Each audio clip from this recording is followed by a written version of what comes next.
Mr. Drysdale will be here directly to take a sailing on that yacht. I know. That's why I'm getting my critters used to riding on the water. I don't recollect them being invited. I don't care nothing about going neither. Now, Ellie, you're the main reason I'm thinking of buying this yacht. What you mean? Well, according to Mr. Drysdale, here's a bunch of high-quality young fellas sails around on them boats. Oh, are you aiming to get me married off?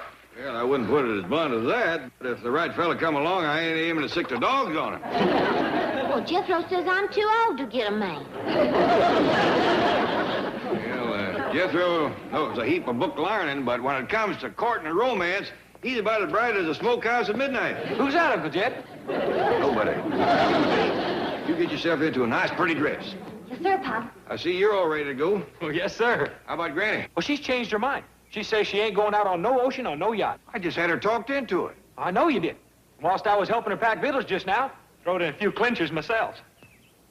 Like what? Like I says, nothing to be scared of, Granny. Even if you fall overboard, I'll save you.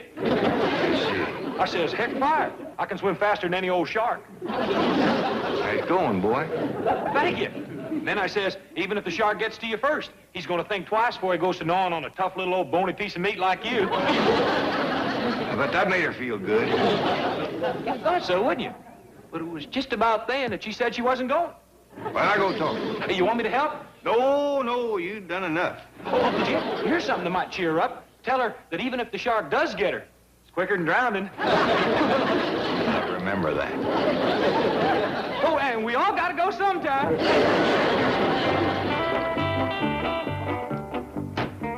Ellie, you ain't going out on that boat, are you? Sure am, Granny. Well, what will you do if you fall off in the ocean? Well, I can swim. Ain't you ever heard of sharks? Of course I have. Well, what will you do if you meet up with one of them? Nothing I can do. Pa says I can't bring home no more critters. Foolishness. Foolishness, that's what it is. The whole family's gonna get et up. Them sharks is gonna be having Clampett chowder. What's this I hear about you not coming with us? Jed, hill folks don't belong on no ocean. Granny, you done let Jethro scare you. Mr. Drysdale said being on one of them big yachts is just like being in your own house. And I've saved myself a trip. I'm done here. Mr. Drysdale said there's a lot of fun on them big yachts. You can fish off them. You can fall off them, too. And I ain't aiming to be no snack for no shark. Jethro has got you worried about nothing. I ain't so sure. I've been eating fish for 7 years, and they could be carrying a mighty strong grudge. Well, plumb ashamed of you. Jed, I was born on dry land. I was raised on dry land. And when my time comes, I aim to go on dry land. But that's just it. You know the good Lord is looking out for you. He'll decide when it's your time to go. When I go is up to him. Where I go is up to me. Howdy, Miss Jane, Mr. Drysdale. Come on in. Thank you, Jethro. Good to be aboard. Everyone ready, Jethro? No, ma'am. Ellie's still getting dressed. Oh, I'll go up and see if I can be of some help. Hey, Mr. Drysdale, are you in the Navy? No, lad. These are merely yachting togs. Though I do have the look of a sea hawk about me. Admiral Drysdale, born to command. Go braid in his sleeve, and I'd look every inch the skipper. Well, I thought I heard company. Howdy there. Hey, Uncle Jed, is Mr. Drysdale going to be the skipper of your yacht? Well, now... No, of course not. Here's our skipper.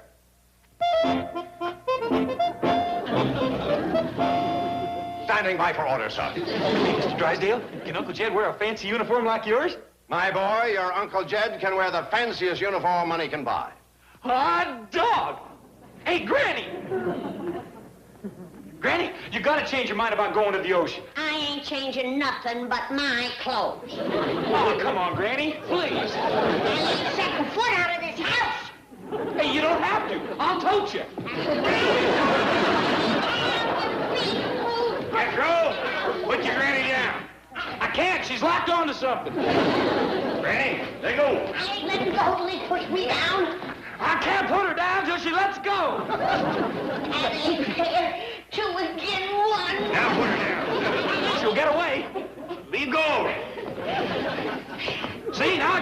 again. Make yourself scarce, boy. Go take a drive. Where to? Anywhere. Hey, can I get your uniform for you? Yeah, you do. Hey, in the fancy one? Sure. Now get it. Now listen to reason, Granny. There's nothing to be frightened of. Come on, Granny. Don't be a fraidy cat. You can coax, plead, and shame-mouth me all you want.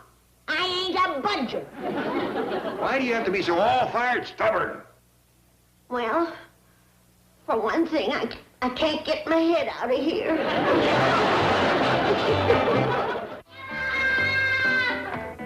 See you later, Granny. Surely you don't intend to leave her like that. Of course not, but that stair railing might be just the halter we need to lead that little mule to water. We're supposed to meet the yacht people at the harbor at 11. Well, you and Miss Jane go on ahead. Granny ain't likely to back down in front of company nohow. Well, how will you get to the yacht harbor? The trap? Oh, no! Oh, I mean, it would be much better if you arrived in my limousine. How come? Now, because it's bad luck for the skipper of a yacht to arrive in a truck. Right? Oh, right. It's an old superstition of the sea. Yeah, and you wouldn't want to jinx the ship. Of course not. Fine. Well, my limousine will be standing by. We'll see you at the pier. Number 21. We'll be there quick as Granny gives in.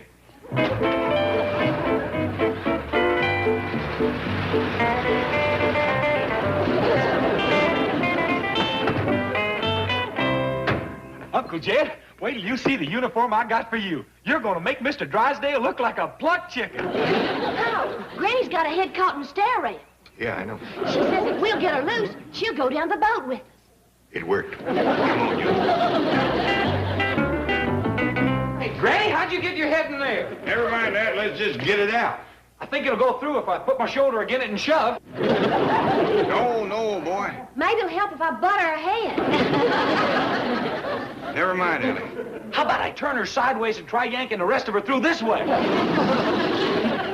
I think the best plan would be to spread these bars a mite. All of them? No, just these two. Oh. That's a ticket. Fine and dandy. Here, Uncle Jed, put on your uniform. I believe I'll pass that. Oh, please, Uncle Jed. Yeah, come on, Paul. Well, all right. While I'm doing it, you call up to Drysdale, tell the chauffeur he's ready for the limousine. Limousine? According to Mr. Drysdale, showing up in one of them is good luck. Let's do it. He's gonna need all the luck we can get. Hey, can I drive it? Well, I reckon that'd save him a heap of trouble. I'll go fetch it. And leave the truck over to their house. Miss Drysdale might want to drive into Beverly Hills.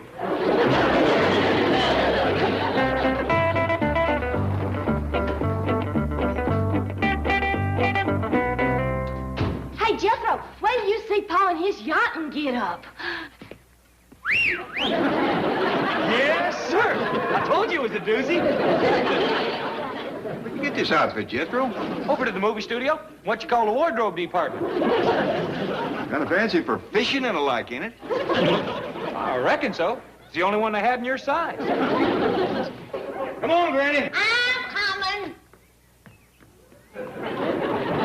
What's this for? One of them sharks swallows me. He's gonna get himself a double-barrel bellyache. Granny, I done told you, ain't no shark gonna go to gnawing on a tough little old bony piece of... Now, let's hop in, everybody. Jethro, reckon you can find that harbor? Yes, sir. All we got to do is take off out that harbor freeway till we see some boats. That sounds reasonable to me. Now, when we get there, we'll be looking for number 21. Yes, sir.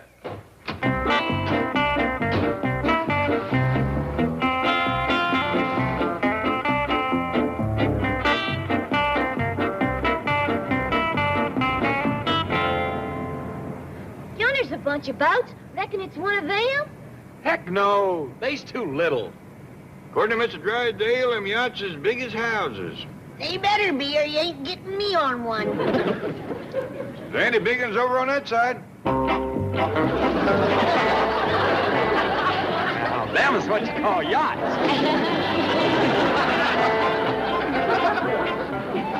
Keep your eyes peeled for number 21, everybody. Here she is, Uncle Jed. Number 21. Looks like a dandy big yacht, Granny. Yeah, but if you ask me, it ain't strictly brand new. Maybe not, but they got a lot of hired hands cleaning it up for it. Nice looking fellas, too. It ain't easy to get into this yacht harbor. Yeah. For a minute, I thought that feller at the front gate wasn't gonna let us in. Well, he sure changed his tune when he seen Pa. I'll say he did. Fell all over herself being polite then. It's loaded and everything. Well, you got to remember, they's hoping I'll buy this boat. Folks is generally extra polite when they're trying to sell you something. Where's Mr. Drysdale and Miss Jane? Why don't you young'uns take a look around for them? Yes, sir, Pa. Jed, why do you suppose Mr. Drysdale is so all-fired head up on you buying that boat? Well, for one thing, he thinks it's a chance for Ellie Mae to meet some young fellas of high quality. Don't look now, but I think it's working already. What you mean? There's a couple of boys looking down at us. They must have spied Ellie because her eyes is bugging out like a bullfrog. Is that an admiral? That's an admiral. Let's get the OD. You know, Cliff, it's quite a feeling of responsibility. What's that? Being the senior officer aboard this ship. Say, that's right. With the skipper and exec both ashore, you're in command. Worried? Not a bit. The ability to command is something you're born with. Either you've got it or you haven't. Let's face it, Cliff. Sir, beg pardon, sir. Just a moment. Let's face it, Cliff. I've got it.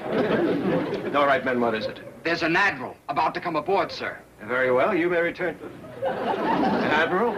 Are you sure? Well, sir, he's got a whole sleeve full of gold braid. Yes, sir. It's got like that, and then like that, and then like that again. Isn't that an admiral? That's an admiral. Oh, boy, is that an admiral. We can't find hiding to hire, Mr. Drysdale. Maybe he's already on the boat. When I go up and have a look, y'all wait here in case he shows up.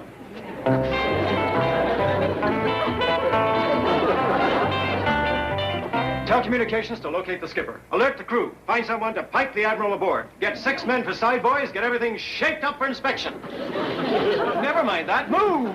Welcome aboard, sir. This is a great surprise. Honor!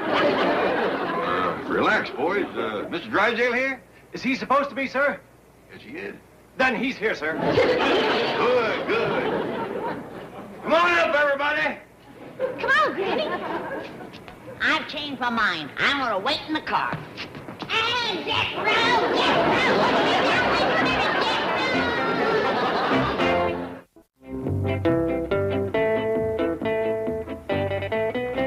I hope your family enjoyed the tour of the ship, sir. The lieutenant will be with you in a moment. He's trying to contact the skipper. Oh, Uncle Jed's a skipper. Of course, I met Commander Blake. Fine and dandy. Fine and dandy. Jed Clampett, if you buy this boat, you are plumb off your rocker. I like this boat, Pa. Yeah, Uncle Jed, it's a dandy. What do you young'uns know about boats? You know as much about him as you do. Then you don't know nothing, so hush. There's a bunch of nice-looking fellas on it. Yeah, I kind of noticed that myself. So did I. And I ain't cooking for 250 hired hands. Hope you buy it, Uncle Jed. Sure would like to drive this rascal. You know how, do you, boy? Oh, it looks easier than the truck. Ain't even got no pedals. Please buy it, Pa. I think we ought to see how it rides first. Hot dog, let's go. We hope to establish communication with Commander Blake very shortly, sir. However, still no trace of Mr. Drysdale. Well, don't worry about it. Meanwhile, sir, we're serving coffee and refreshments in the wardroom, with the Admiral's permission. Well, that's fine. Thank him for it. Lead me to it. Right this way, madam. Ain't we going for a ride, Pa? Well, that's up to this young fella right here. Can we please go for a ride? A ride? Yeah, Uncle Jed wants to see what this thing will do. The ship, sir? That's right. You mean you want to put out to sea, sir? Yep. Now, sir? Sooner the better. Don't you want to wait for the skipper? Hey, you're talking to the skipper. Oh, yes, sir. Beg pardon, sir. Your orders will be carried out immediately. Thank you. Now let's go have some of that coffee.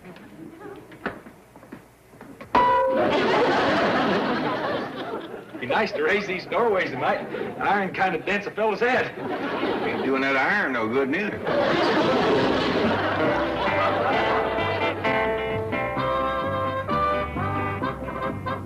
Chief, it's aimless to keep driving around like this. We've covered the entire harbor area. From the land, but not from the sea. I don't follow you. Well, maybe the Clampetts got to the wrong pier and aboard the wrong yacht, while the really big ones are anchored out in the channel. Suppose that is a possibility. Pull over there where it says speedboats to hire.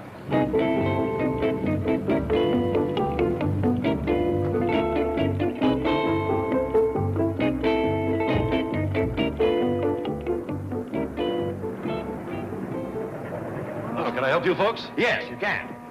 We need a good fast boat and an experienced operator to take us around the various yachts in the channel. Well, I'm your man. Good, good. How much? $35 an hour. $35 an hour? Chief, we've got to get out there somehow. I know. Hey! What's going on? What is funny? Don't this thing go any faster? Well, not with one person rowing. You know, your trouble is you're not smooth. You need a little rhythm and coordination. I also need a little help. Oh, very well. Oh, thank you. Now, one and a hold. Miss Hathaway, you're not with me. Oh, I wish that were true. Now, one and a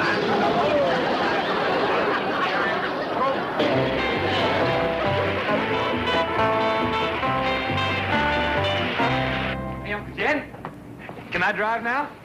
Oh, it's all right with me, but you'd best ask the fella at the steering wheel there. Thank you. Uncle Jed says I can drive for a spell if it's all right with you.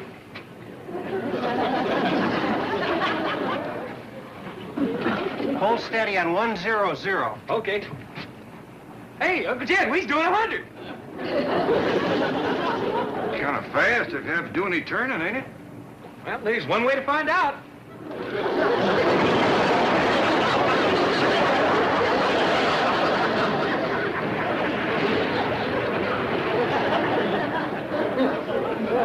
That was a very hazardous maneuver.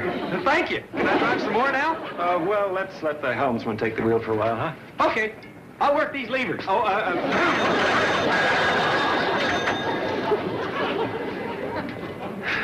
sir, may I suggest that your family might enjoy being out on deck? Anything going on out there? Well, I could arrange something, sir. Like what? Well, how about a demonstration of our armament system? Firepower capabilities, defense and attack procedures. Sounds all right. Lead the way.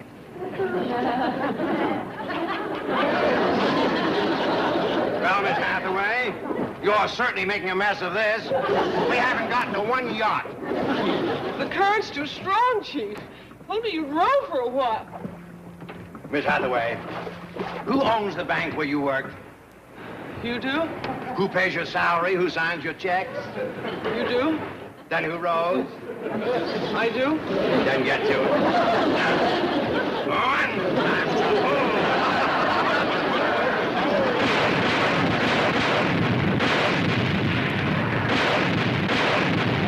Hey, Uncle Jed, you just gotta buy this boat. Why, you and me could do some tall hunting and fishing on this rascal. Look at them explosions throw that water in the air.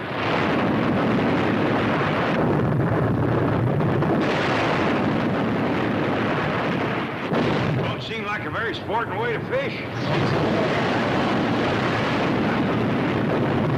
But I reckon when you got all these men to feed, you can't fool around with no worm on a bent pin.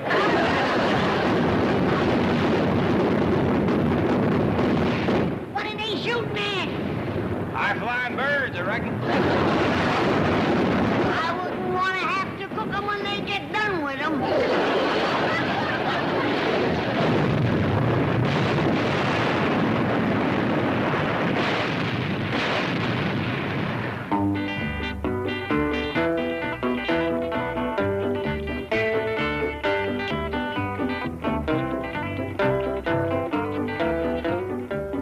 Bye, fellas. Thank you.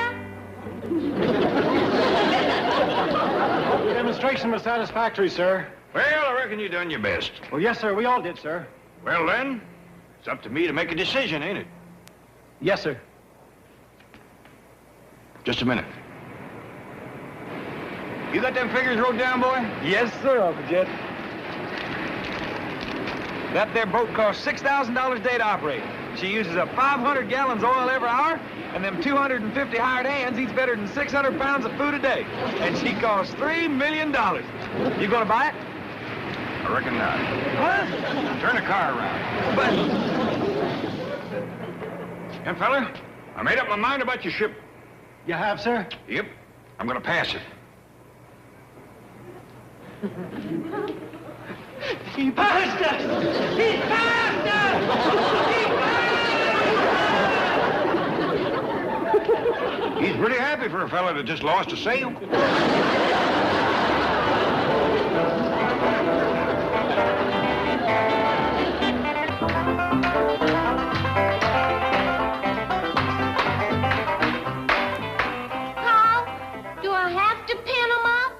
Only the night prowlers, Ellie, like this young fella and your raccoon and bobcat. Come daybreak, you can let them all out again. Oh, Paul, please. Now, Ellie, you got to remember that our neighbor is a city folk. It scares Miss Drysdale to wake up in the middle of the night and see a strange-looking varmint peering at her. Well, if he scares her, she hadn't ought to marry him.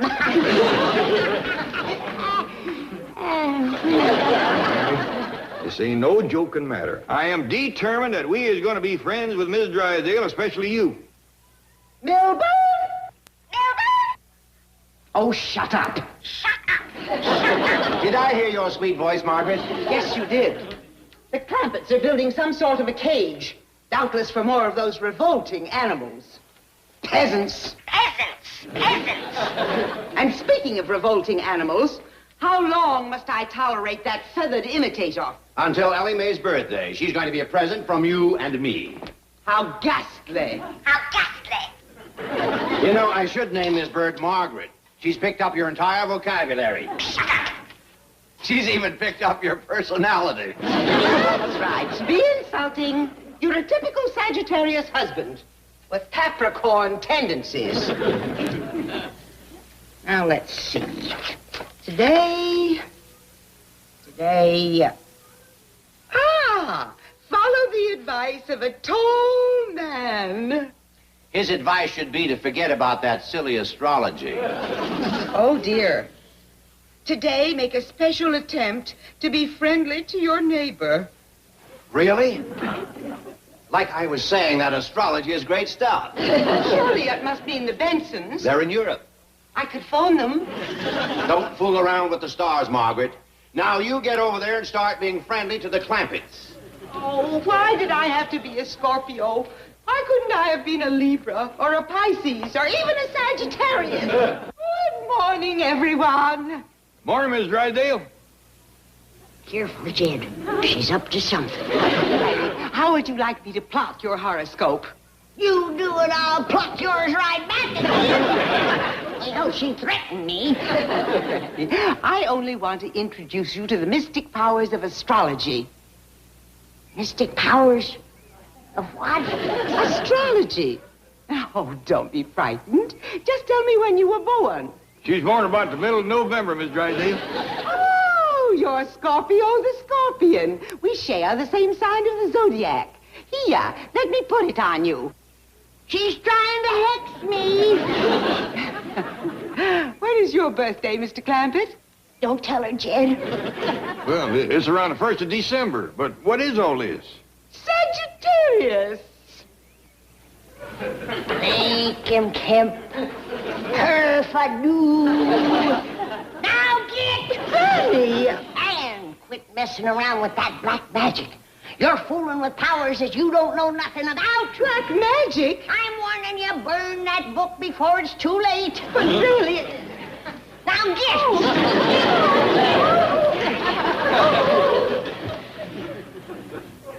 Hey, maybe we ought to find out a little more about that Zodiac and Sagittarius.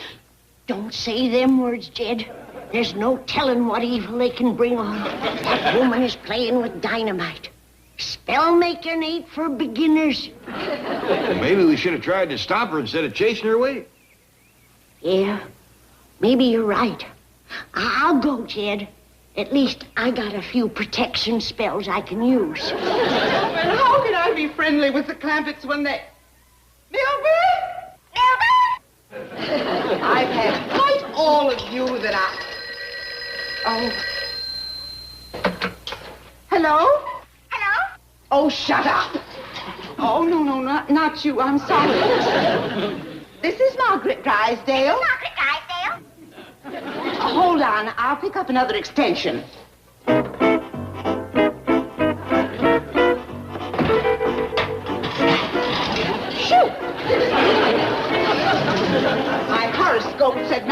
being friendly to birds.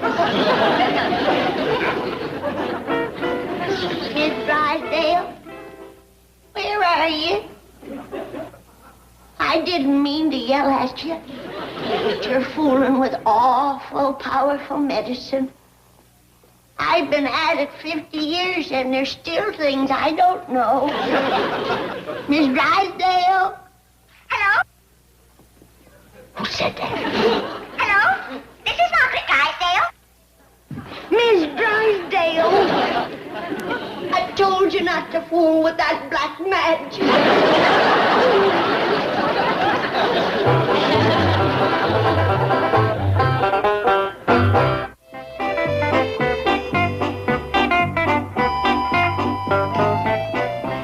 This is the one that's going to do it, Miss Drysdale. Like I told you, don't you worry about the cage. I made it loose, so when you change back, you can bust right out of it. Oh, Miss Drysdale, I keep telling you he can't help you. You gotta put your faith in science. Now get a good grip on your perch, hold still, and think human. Rattlesnake rattles, tansy root, armadillo ears, eye of a newt. All my spell-breaking things I done mixed in, put Miss Drysdale back in her skin. Hello? I'm sorry, Miss Drysdale. I've tried everything I know how. Cracker, cracker. How can you think of crackers at a time like this, you old coot? Sagittarius. Oh, don't say that word. I'll get you crackers. Miss Drysdale, I won't say nothing to nobody about your condition. Not to Jed, not to nobody. Just please, don't keep saying them magic words. Well, Granny, I declare if Ellie don't stop bringing home critters. Don't lay a finger on her. But you don't like critters in your kitchen. I like this one. What's all this stuff? I'm cooking. I thought we were going to have stew today. We are. Them's the fixins. Lizard tail? Armadillo ear. It's a new recipe. Kind of like the old one. Run along, Jed. I'm awful busy. Armadillo ear.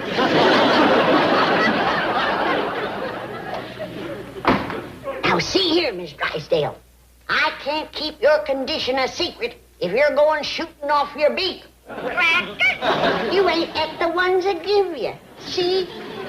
Look at the bottom of your cage. I mean your room. Hey, Granny, Uncle Jed said you're making some special stew. You gonna put that crow in it? So, don't say that. Don't even think it. Okay. What's all this stuff? Never mind. It's stuff like armadillo ears and lizard tails, bat wings, and dried newts. Hot dog! How soon do we eat? I'll get. Granny, that is the saddest looking crow I ever did see. Little and scrawny and... Jethro, mind your tongue. What do you mean, Granny? Never mind. Don't ask me. Just be nice to that bird. Okay. Howdy, ma'am. You are the prettiest little bird I ever did see. Hello? Who said that? I didn't hear nothing. Hello? Granny, that bird talked. Jethro, no. There's something funny about that bird, Granny. I'm gonna take it out of... Don't touch it. It's Miss Drysdale. Miss who? That bird is Miss Drysdale. She put a hex on herself. Oh, Granny, you're greening me. That bird don't look like Miss Drysdale. At least weighs not much. Careful what you say. One wrong word, and she'll turn us all into crows. What are you gonna do? I don't know. She's sick because I throwed so many spells on her. Maybe you ought to take her to a doctor. What do you think I am? Oh, Granny, I mean a city doctor. City doctor? I ain't ever seen one of them that could cure a regular person, let alone one that looked like a crow. You can't take that bird to no regular doctor. Got to take her to a critter doctor. Critter doctor? Yeah, I can look one up in the phone book. Well, all right. But whatever you do, don't let her know.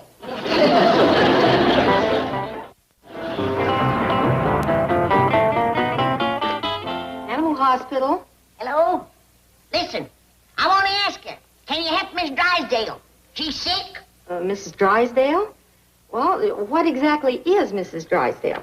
Well, you mean now or usually?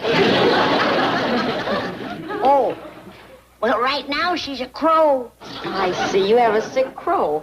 Well, I'm sure we'll be able to help her. What are the symptoms? Yes, how does she look and how does she act? Well, she looks awful and she acts worse. Her legs and her feet are yellow. So's her eyes. She won't eat nothing, and her beak is red. Would you say her condition has changed much in the last 24 hours? Oh, honey, you wouldn't believe how much. I think perhaps I better have Dr. Abbott call you back. What is your number there? Mm-hmm. No, I can't help you, and Dr. Abbott is in consultation. That's city doctors for you. One can't help you and the other's out of town. Want me to look up another one? No, we ain't got time for that. Just take me to one of them big medical buildings. Yes, ma'am. I'll go fetch a truck. I'll get Miss Drysdale. The minor bird is gone. Oh? What do you mean, oh? I was very attached to that little thing. She cost me $250. And the cage was extra. Money, money, money. You're certainly on the cusp of Capricorn. Oh, never mind that gobbledygook. Just help me look. Call the Bureau of Missing Birds or something. I have my own problems. I've checked and rechecked, and the stars demand that I make friends of the Clampetts. And I still haven't found the tall man in my horoscope. I'll make you a deal. You find my bird, and I'll find you a tall man. Oh, Milburn, forget about that stupid bird. Stupid bird? Why, that sweet little thing had a vocabulary of 25 words. Doctor? Yes, I'm going to get you to one. Just take your pick. Can I help you, madam? Well, maybe so. I'm looking for a real good doctor for my neighbor lady here. Neighbor lady? I wouldn't want this to get around. But you know Mr. Drysdale, the banker, don't you? Yes, I've heard of him. That's his wife. I think I know just the doctor for you. Not me. Her. Yes, of course. Dr. Reimer in 106. I can't find hide nor hair, Granny, nor Jethro neither. She sure must have been in a hurry. Ain't like Granny to leave her kitchen in such a mess. That's a fact. Well, come on, I'll give you a hand. I'll help. Hello, neighbors. May I come in? Well, we's kind of ashamed of the way things look in here. Well, I'll have things cleaned up in a jiffy. Y'all go on in the parlor. No. You go in the parlor. I'll clean up. Well, Miss Drysdale, we can't let you do that. You'll ruin your pretty clothes. I insist. I'm your friend. Your good neighbor. Well, ma'am, I think it's only fair to tell you it was Granny that made this mess. And after the way she mean-mouthed you... Tut. Cleaning up Granny's mess will be my pleasure. Should we go in the parlor like she says, Pa? I think we best stay out here, Ellie. Keep an eye on her. That woman ain't well. Crow named Mrs. Drysdale? Leave it to these Beverly Hills people to come up with the strange pets. One moment, please. Well, thank you. Hello, Dr. Abbott speaking. I'm calling about Mrs. Drysdale. Pa. It's Miss Drysdale's doctor. Oh, I was afraid of that. Jed Clampett speaking. Yes, Mr. Clampett. I'm, looking at these notes on Mrs. Drysdale. I'd say we have a pretty sick bird on our hands. Now, tell me, are the symptoms still the same? Well, for example, I mean, are her feet still yellow? I can't tell. She's got her shoes on. You say shoot? Well, now you've got to get those off right away. I'm sure they look cute, but they can shut off the circulation to the feet. Yeah, they do appear to be a couple sizes too small. Mr. Clampett, I'm afraid you don't realize the seriousness of these symptoms. This could be a fatal illness. Now listen carefully. Well, yes, sir, I will. Now first, is she in a cage? No, sir, she's just hopping around the kitchen here. Oh, that's very bad. You've got to get her in some kind of a cage immediately. Doctor, she ain't gonna like that. Well, yes, sir, of course I want to save her life. Give her what? Sunflower seeds soaked in castor oil. Oh, and you might try to get her to flap around a little to increase the circulation. Yes, I'll check back with you later. Yes, sir, thank you. I'll do my best. Miss Drysdale's sicker than we thought. You go fetch some sunflower seeds and soak them in castor oil. I gotta put her in a cage. What? Thank goodness we got one.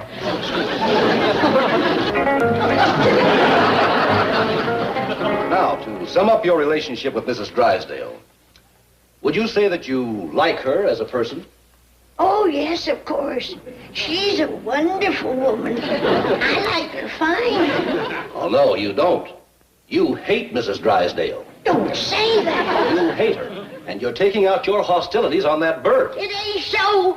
Don't believe him. Do you want to get this building turned into a pumpkin? And us into toads? Now, lie down. I still have some questions to ask you. Nothing doing. When are you going to examine her? That won't do any good.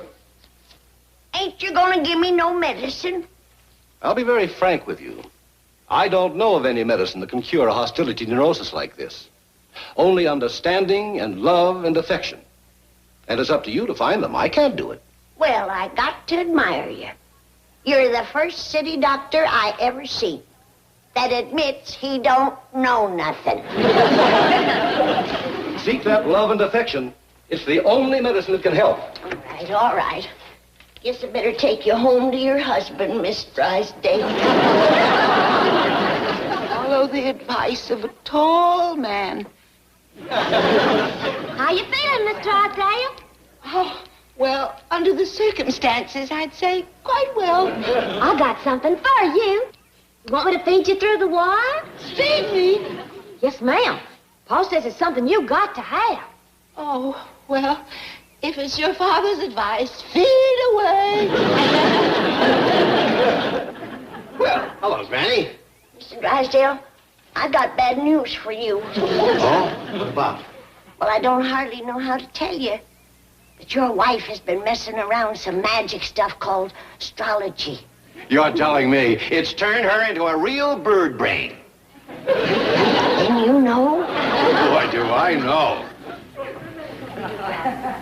He knows. You are, you little fatted fink. None of that. She's got to have love and affection. Well, then you take her home with you because she won't get any around here. Mr. Drysdale. Well, I was going to give her to Ellie as a present anyway. You can't do that. You got to keep her and take care of her. No, thanks. She's been too much trouble already. Did you hear that? And that's another thing. She talks too much. Give her to Ellie. Now, hold on, you good time, Charlie. Remember your sacred oath. In sickness or in health, for better or for worse. What? Tell her you love her. Love her? Tell her, or I'll tell Jed to take his money out of your bank. I love you. I love you. I love you. You see how forgiving she is? Well, I'll leave you two lovebirds alone.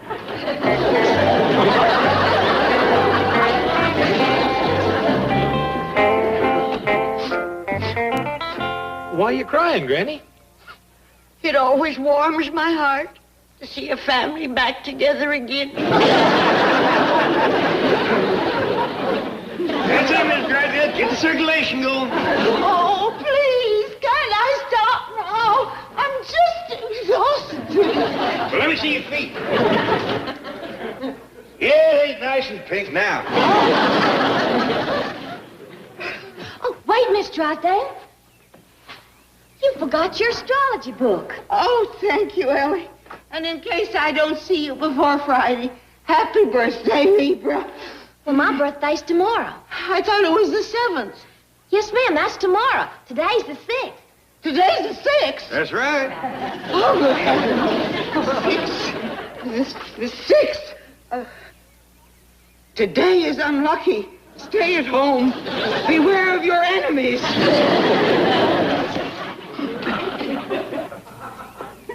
Miss Drysdale, it's you. I never knowed a husband's affection to work so fast. Oh, it's a miracle.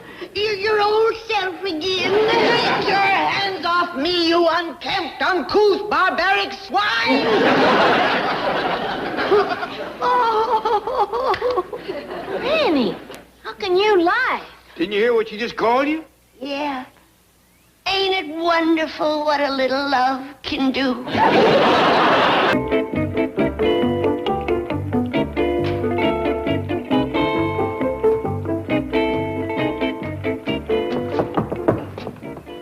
Chief, aren't you coming in?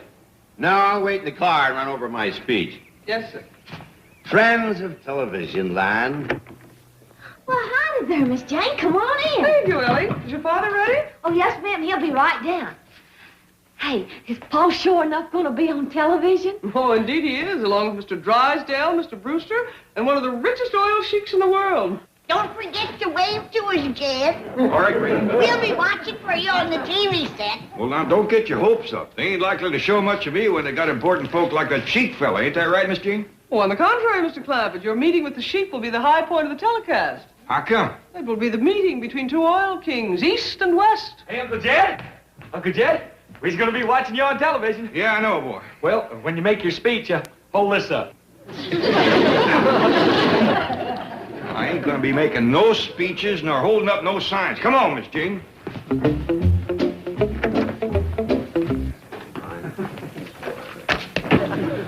Well, it's almost time to go on the air. Are there any further questions? I have a question for the sheik. How many wives do you have? Oh, now, I have 240. However, now that I am associated in this American oil venture, I hope to be able to afford many more. How do you feel about that, Mr. Clampett? Well, with that many wives, a fella could be pretty sure of coming home at night and finding at least one in a good mood.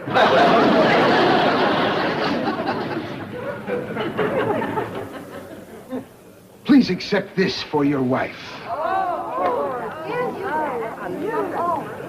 Well, thanks just the same, Mr. Sheik, but I ain't got no wife. Not even one? Well, Mr. Clampett is a widower, Your Highness. Ah. Excuse me, gentlemen. 30 seconds we're on the air. Would you mind taking your places? Thank you, ladies and gentlemen. Thank you very much. Well, John, kind of hold my speech till last. Speech? Well, just a few off-the-cuff remarks, but very dynamic. Makes a great climax. Well, Mr. Brewster, 10 seconds. Oh, thank you. Good morning, ladies and gentlemen. This is Bill Baldwin speaking to you from the boardroom of the OK Oil Company, which is today the scene of a very important news event, the meeting of two oil kings, Mr. J.D. Clampett of Beverly Hills. Look, there's Uncle Jed. Looky, Duke, it's Paul on the television. Wave, Jed, wave. The ruler of that desert kingdom of Tahir, Sheik Ali bin Abed. Who's that goomer? That there's the sheik. How come he's wearing bedclothes? Them ain't bedclothes, them sheik's clothes. And so, ladies and gentlemen, we hope that you've enjoyed this, and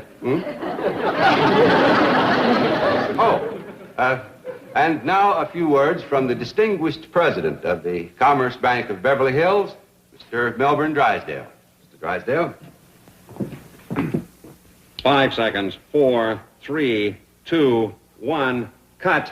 Friends of television land, as a behind-the-scenes participant in this new oil venture, I've been asked to say a few... Where's everybody going? I haven't even gotten started. What about my speech? Go right ahead, Mr. Drysdale. I'm listening. Miss Hathaway, did you see what happened? Now, Chief, no tears. You don't want your mascara to run. You looked handsome, Jed.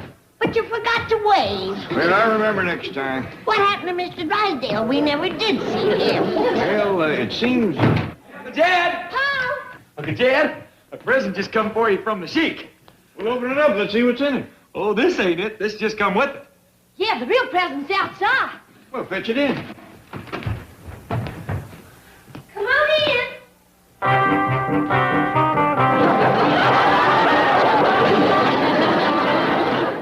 in. In the Sam Hill. The man that brung them by said that they were some of the Sheik's favorite dancing girls. Yeah, he wants you to have them for wives. Now, fetch them back, boy. I can't take a present like that. Oh, wait a minute, Uncle Jed. Well, let's talk about it first. Yeah. Well, at least look them over before you go return. Stop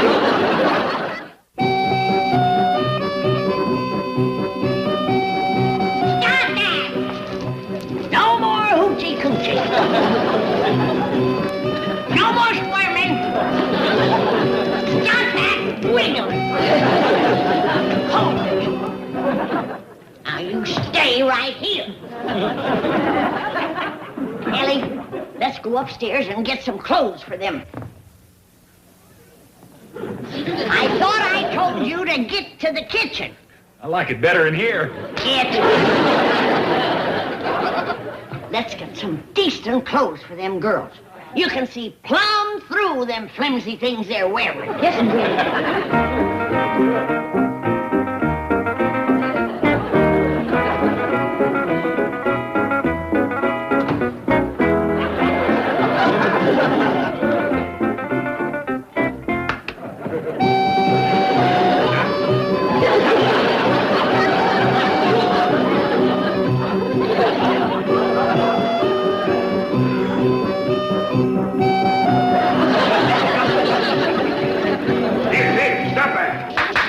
Hey, Uncle Jed, if you're wondering on what to get me for my birthday, well... Never mind. Now, girls, I couldn't catch up to the fellow that brung you, but don't worry. I'll see you get back to your sheik. You, Sheik. We belong you now. Oh, no, you don't belong to me. Hey, Uncle Jed, don't go fighting with your wives right off. She ain't my wife. Now, I got Mr. Drysdale on the telephone. You gonna give them to him? No way. Well, then can I have them? Of course not. Can I have half of them? What's the matter with you? In this country, you can only have one wife. Oh, thank you, Uncle Jed. Now, get Mr. Drysdale on the telephone. I'll see these girls get back to Sheik Ahmed. Sheik Ahmed? We not please you, great Sheik? Oh, yeah, you're dandy girls, but I ain't no sheik. I can learn you, Uncle Jed. You just get Mr. Drysdale. Yes, sir.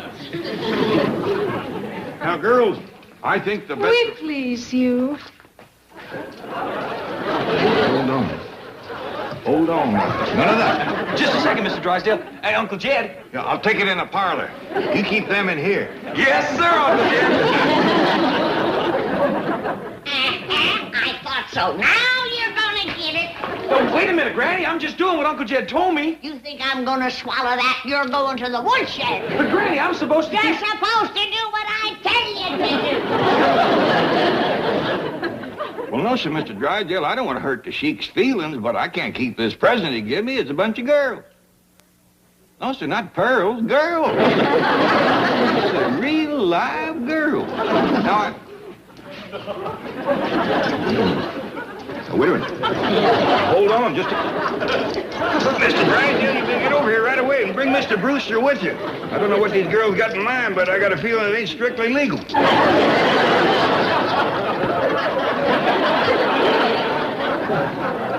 Now, let's consider this problem calmly. Above all, we must not offend the sheik. I agree. So, what's the solution? Simple. Jed Clampett keeps the girl. Oh, I don't mean permanently. Just until the sheik goes home a happy man. Then we split them up. There's a real shortage of domestic help, John. Those girls work for nothing. You can't be serious. Listen, this deal can mean millions to my bank. This deal can mean millions to my oil company, too. Good. Then we agree. No, we don't. Now, I think you'd better let me handle this. I let you handle my television appearance. A $40 makeup job down the drain. Sorry to keep you waiting, fellas, but I figured I better change into my good clothes if we're going to confab with the sheik. Yes, we were just discussing how to handle him. I'll handle him for you. I'll learn that rascal to run around wearing bedclothes and giving away girls. Oh, Granny, please. The sheik cannot be insulted. Just give me half a chance.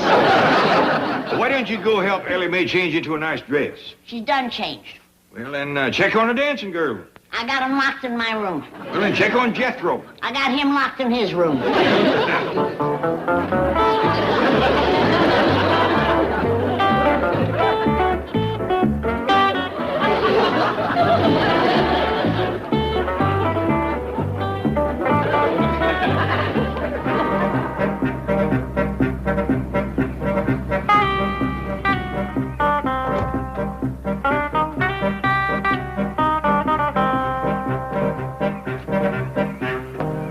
Hey, you're Sheik Ahmed. I seen you on television with my Uncle Jed. Oh, you must be the nephew of my great and good friend. Oh, yes, sir. Please accept a small gift as a token of my esteem.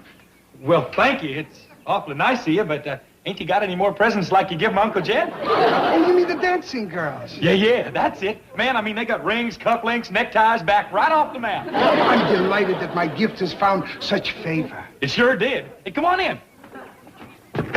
Boy, would I like to be around your place at Christmas, just to help wrap.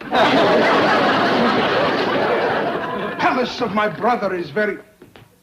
By the beard of the prophet, what a vision of delight. Never have these eyes beheld such enchanting beauty. Who is this divine enchantress? Oh, you don't mean my cousin, do you? Oh, her face is so fair as to confuse the sun. Her hair a cascade of golden moonlight. Her eyes, twin pools of rapture. Who's he talking about, Jethro? Dogged if I know. Oh, I speak of you, princess of the heavens, moon of my delight, oasis of my desire. Jethro, you better go get Pa and Granny. You go fetch him. I'm supposed to be locked in my room. Oh, she flees like a gazelle, and with her goes my heart. Tell me, my son, is she free to reign over my harem? Huh? Don't tell me she's wed to another. Oh, you mean married? Heck no. Uncle Jed's been trying to get her hitched up. There's Granny. Excuse me, Mr. Sheik.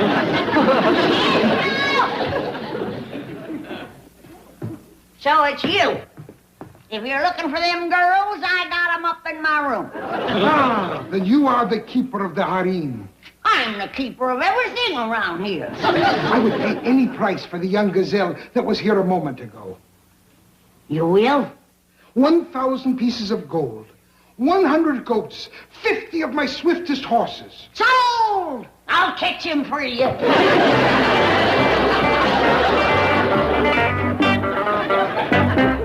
Pa, the Sheik's here. Is he in a good mood? Oh, he sure is, Mr. Drysdale. You see, fellas, now let's not blow this deal. Let's send him away happy. Mr. Drysdale, I cannot keep them girls. But, Milburn, I handled the oil negotiation with the sheik successfully. I'm sure I can handle this. Thank you, Mr. Brewster. You do the talking. Now, Ellie, you let them girls out of Granny's room and fetch them down to the parlor when I call you. Yes, sir, Pa. Now, wait a minute. What about Granny? Don't worry about Granny. I just seen her headed for the cement farm. Jethro! Where are you, honey? Don't be scared. I won't hurt you. Granny's got some good news for you. You have? Yes, I have. I've arranged for a little trip for you. Where to? That country where the sheik lives. Hot dog! Thank you, Granny. I can't do it. I can't do it. You're a terrible aggravation to me, but I still love you. Huh? You're my kith and my kin, and I can't sell you, even for 100 goats. Mr. Clampett has asked me to speak for him, Your Highness, because the magnificence of your gift has left him speechless with gratitude. However, the custom of his country demands that he present you with a gift of equal value. And since he has no such gift, he must return the 4 lovely maidens, even though his heart bleeds with anguish. Ellie Mae!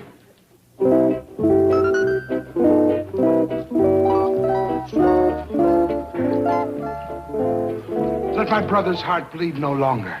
He does possess a gift equal to mine. I do? What's that? This sparkling gem, this dazzling beauty. Oh, but Mr. Sheik, this here is my daughter, Ellie Mae. Sheik Ahmed, surely you're not suggesting that Mr. Clampett trade his daughter for your dancing girls? Of course not. I will add into the bargain 1,000 pieces of gold, 100 goats, 50 of the swiftest horses. Hold on. Sheik Ahmed, this is not a... Gentlemen, let's hear the man out. I think you and the girls better wait in the hall. Mr. Sheik, I reckon you do things a mite different where you come from, but my daughter ain't for sale at no price. You're a shrewd bargainer, Mr. Clampett. But hear me out. I will also give you 200 sheep. Hear that? Have you fellas priced lamb chops lately? Out of your mind. He's been wanting to get Ellie Mae married. The Sheik's a good-looking fellow. With a little haggling, I'll bet we can get him up to 400 sheep. This is better, my friend. Now we can bargain man to man. Mr. Sheik, I don't think you quite realize what you're asking me to do. Oh, on the contrary. I've sold many daughters. The dickens you say? Yes, but not at the price you are asking me to pay. Well, Mr. Sheik... Very well. 200 goats and my royal camel. Your royal what? Camel. You're not acquainted with this remarkable creature? The ship of the desert? No, sir, but even if you offered me... Mr. Sheik, I'm afraid the deal is off. I can't sell this boy. You was wanting to buy Jethro, too? Oh, no. Only your daughter, Ellie Mae. But I will give you 10 extra goats for the little harem keeper. 100 goats for him and only 10 for me. Bed sheet wearing sand crawler. Let me at him. I'll give him a knuckle sand.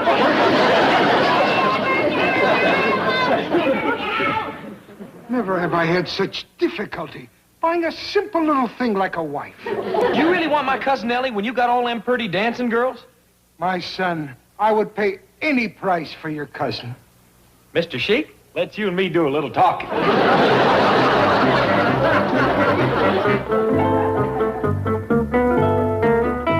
John, will you listen to me? I did what you said. I came back to the office, and all of a sudden it hit me. The Sheik probably fell for Ellie Mae because she's blonde and American. So we substitute another blonde American girl. But I got one, and she's here now. Come in, Miss Hathaway.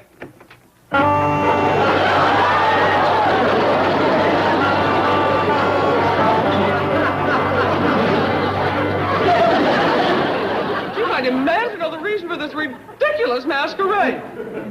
Never mind, forget it. Hello, John. It's back to the drawing board. The man's a nut.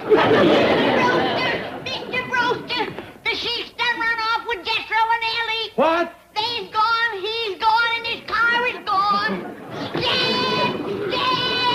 Here I am, Granny. What's the trouble? The Sheik stole your family, that's the trouble. And he didn't even leave as much as 1 goat to pay for them. Now, Granny, the Sheik's still here. He is. Yeah, I just seen him from my bedroom window. He's down by the cement pond, him and his dancing girl.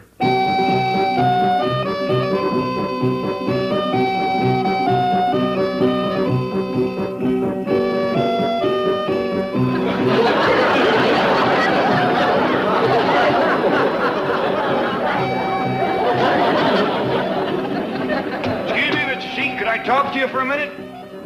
Is it real important, Uncle Jed? I'm awful busy. Jethro.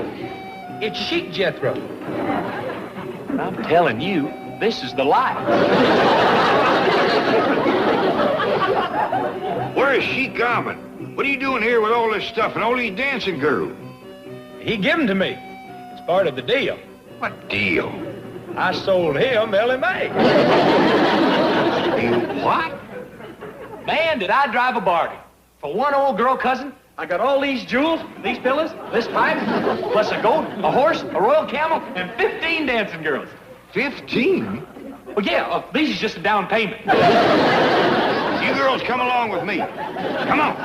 Hey, wait a minute, Uncle Jed. Hey, listen. Wait a minute, Uncle Jed, listen. You can pick yourself 4 out of the next batch.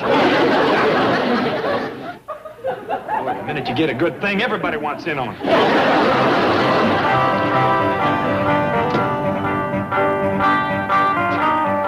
Tally me! Where's Sheik Ahmed? In the trunk yonder. I had to work him out before he'd fetch me back. Now I'm gonna get Jethro. Sheik Ahmed! Mr. Brewster, please. You may have all my oil. You may have anything. But free me from the clutches of that American wildcat. You're safe. She's gone, Sheik. Hold on, Mr. Sheik. Here's your girls back. Bilagel! Bilagel! Bilagel! Bilagel! لماذا بني يعمل في الجن الملكي؟ هاتوا امشي. Stuff to you. Bye. Good riddance, Jed. Remember that fancy livestock he promised you? Yeah? Miserable. How do you know? Take a look.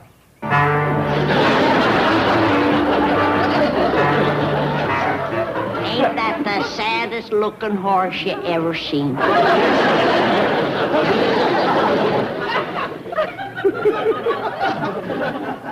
Pitiful. Pity.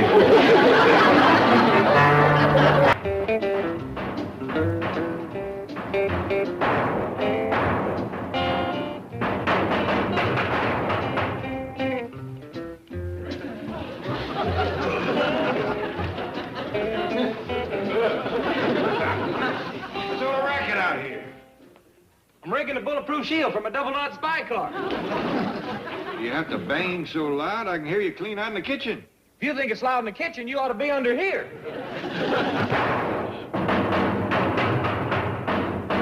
Jethro? Hey, boy. Yeah, Uncle Jed, what?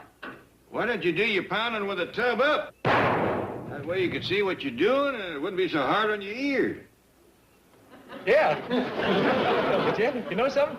You're smart enough to be a double-knot spy yourself. You want to come with me to the West Indies and join up? West Indies? Yeah, that's where double-knot 7 is right now. I think I'll pass it. It's a lot of fun. Pretty girls, danger, excitement. I thought you had give up your double-note spying. I can't, Uncle Jed. It's in my blood. I'm cut out for all that fighting and loving. Well, there you was right keen on being a brain surgeon. Why, them rascals don't even lay in the same crop barrel with the double knots. Why, a brain surgeon might go for days without doing no worthwhile fighting or loving. That's my ejector seat. Yeah, I know. Well, you're bound and determined, huh, boy? Yes, sir, Uncle Jed. The minute I read old Double Knot 7 was over there in the West Indies, I said, Jethro, pack up and get going. What's all this stuff? Oh, this here's my iron hat. This here's my double knot spy coat. Got all the tools of the trade in here. Weapons, disguises, telegraph set. Yeah, I know about your spy coat. You don't know I got it armor plated. I'm a walking tank with this on. Fine, boy. What's all this other stuff? This here's victuals for my trip. How far is it to this here West Indies? Oh, it's way over yonder. Clean the other side of Kansas City. Well, couldn't you live here at home and do your work in town? No, sir. Double Knot Spies ain't got no Beverly Hills office. Can you open one? Just between you and me, I ain't a real for sure official Double Knot Spy yet. How come? Just can't find out where to go to join up. I see. That's why I got to drive to the West Indies. Well, maybe if you opened up an office here and done a real good job, they'd hear about it and come to you. You reckon so? Well, it's worth a try, and it sure beats driving clean the other side of Kansas City. I'll stake it to the rent. I'll pay you back quick as I save my first country. Oh, don't worry about that. I'll call Mr. Drysdale and see has he got an empty office in his bank building. Jethro! Bye, Uncle Jed. Hey, tell Mr. Drysdale I'm on my way.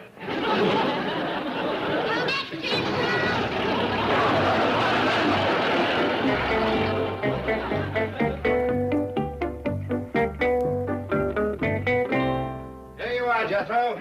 Just the office you've been looking for. Jethro? Mr. Drysdale. Man, this sure flattens out a feller's arches. Why are you wearing this heavy coat on such a warm day? Oh, I can't tell you just yet. It's top secret. Oh. Well, go on in and take a look around. Go ahead. Mr. Drysdale, could you give me a little shove to get me started?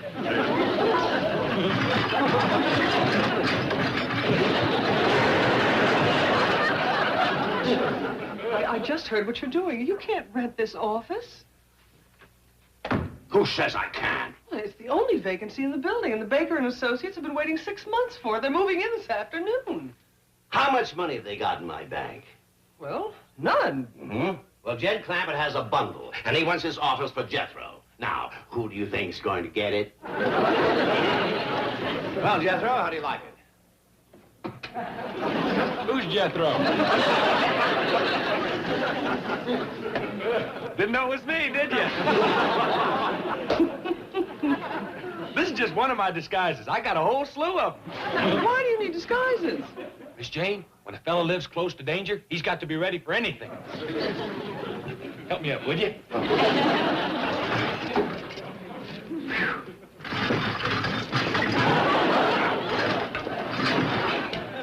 Jethro, are you double knot spying again? Shh. Oh, I reckon the place ain't been bugged yet. This is going to be double knot spy headquarters for Beverly Hills. Chief, did you hear that? Yes, isn't it marvelous? Welcome, Jethro. It gives me a feeling of great security to have one of you brave chaps so close to my vault. Am I close to your vault? This desk is directly over it. Hot dog! You won't have to worry about it with me sitting here. Oh, I might have been followed. I'll use an old double knot spy trick and disguise my voice. Hello? Just a minute, I can't hear you. What'd you say? Granny? Yes, ma'am. Yes, ma'am. I'm sorry. Yes, ma'am. All right, I'll come right now. Leave my spy headquarters open for me, will you? I got to get home and tote Granny's victuals back into the root cellar and pluck a chicken. Jed, you just can't turn him loose in downtown Beverly Hills. Granny, let him get this spy stuff out of his system. Couple of days, he'll be wanting to be a streetcar conductor again. Shooting nickels and dimes out of one of them money squirters. Already, Pa. Bye, Granny. Where are you going? Well, down to Jethro's spy office. Pa says I can be his secretary. Jed Clampett? Well, he can keep her eye on the boy. Keep him out of mischief. And she might just meet a fella or two. Well, all right. If you find one you like, fetch him home for victuals. Yes, Granny.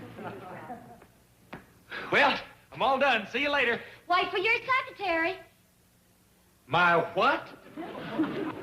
I told Early she could work for you down to the spy office. Oh, no!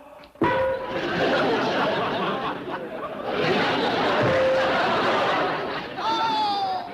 Now, Granny, he'll be all right. It ain't him.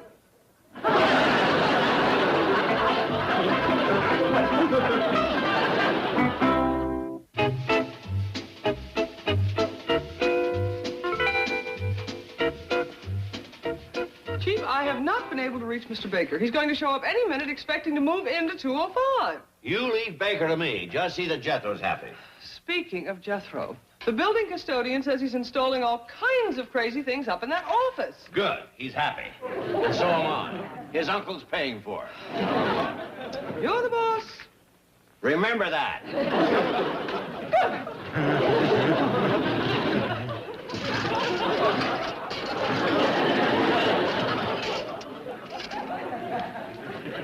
Didn't know it was me, did you? Jethro. Very clever, Jethro. You're a born spy. What have you got? That thing. Armor plating. Now, this coat will turn a rifle bullet. Well, what's this, Jethro? Don't yank that. Why not? Do you blow up? Well, ma'am, this here's a secret weapon. Now, watch my shoe when I yank this.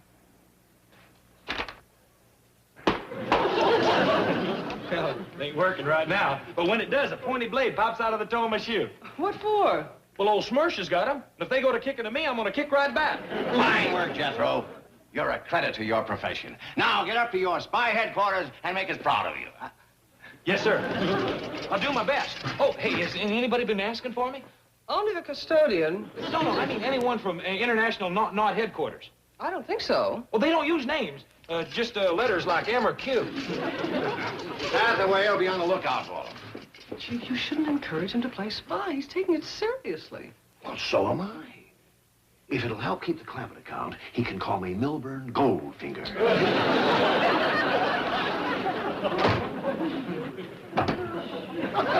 Don't be scared. It's me in disguise. Remarkable. But thank you. Now, if M or Q or anybody with knots in their names comes looking for me, be sure to send them to my office. I'll do that. Doggone, I sure wish I could get that blade to pop out of my shoe before they come. Oh! What's the matter? I must have put it in backwards. Oh, that's smart. Are you all right? Sure, I'm a double nut. I'm going to put this back on just in case I go to crying.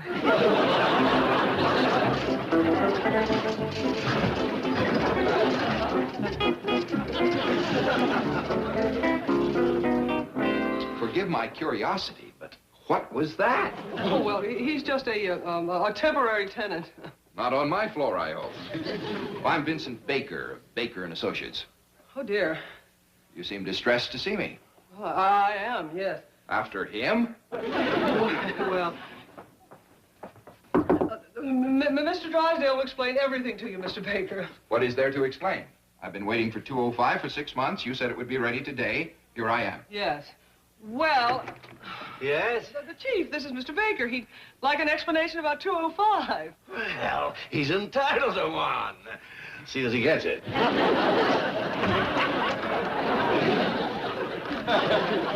Well, looks as though it's up to me, doesn't it? Yes, it does. Tell me, have you ever seen a James Bond movie? As a matter of fact, I've seen them all. Oh, good. That will make it easier. You see, Mr. Baker, the nephew of our largest depositor fancies himself another 007.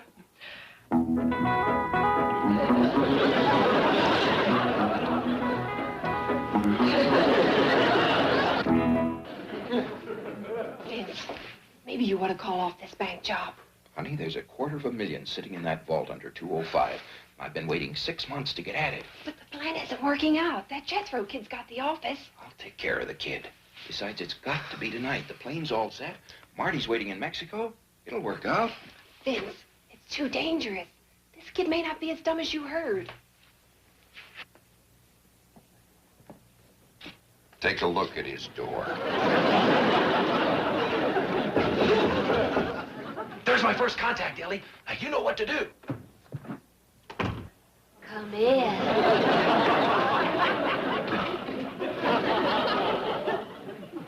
How do you do? Hi. We'd like to see Spy Bodine, please. We're from London headquarters. You are? Hey, Jethro! Ellie Mae, you dumb old girl, I told you to be sophisticated and mysterious. But they's from London headquarters. I'll fetch him in, huh? No. Us double knots can't let folks walk in on their own say-so. I gotta check them out through the secret two-way mirror first. Now, you get back out there and sneak that picture off the wall.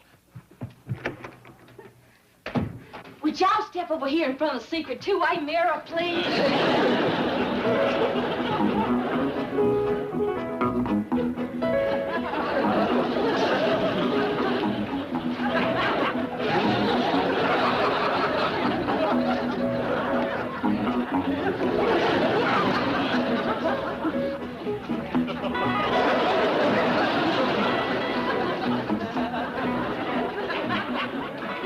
Still worried, darling?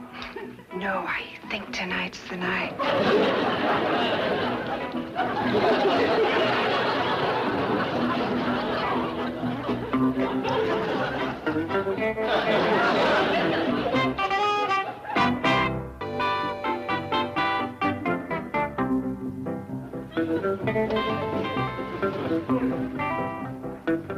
You'll have to go back to your office, Ellie Mae. This here is top secret stuff. Okay, nut. It's not. All my calls. I ain't into nobody.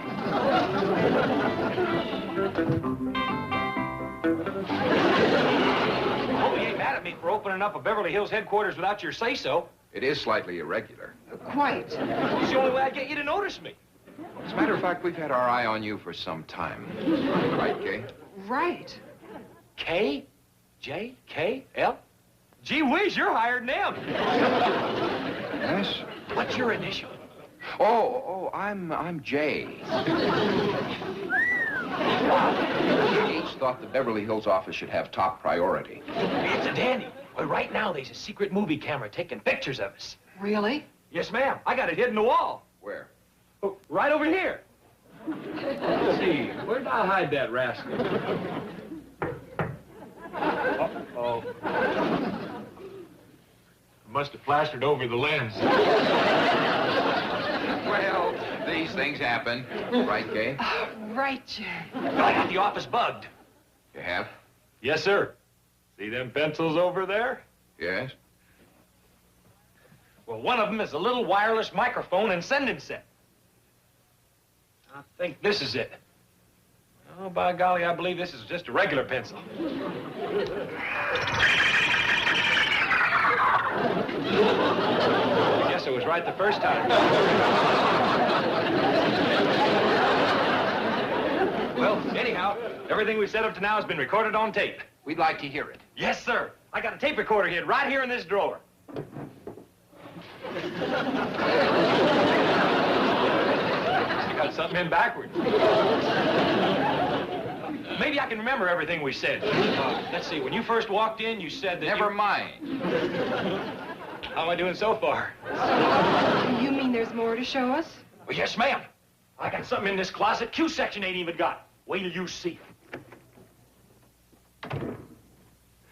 Right under that desk, sweetheart.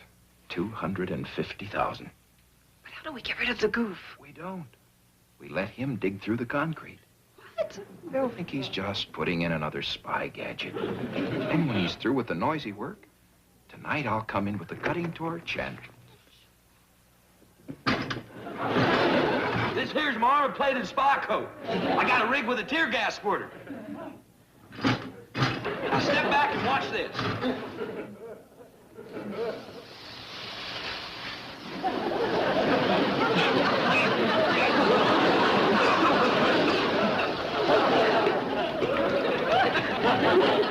Looks like I got that in backwards, too. But I got something else to show you. Quick as I get this off.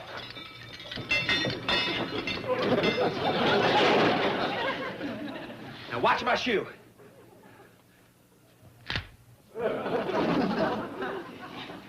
There, I got the bugs out of that. Now if old Schmurks goes to kicking at me, they'll get it right back.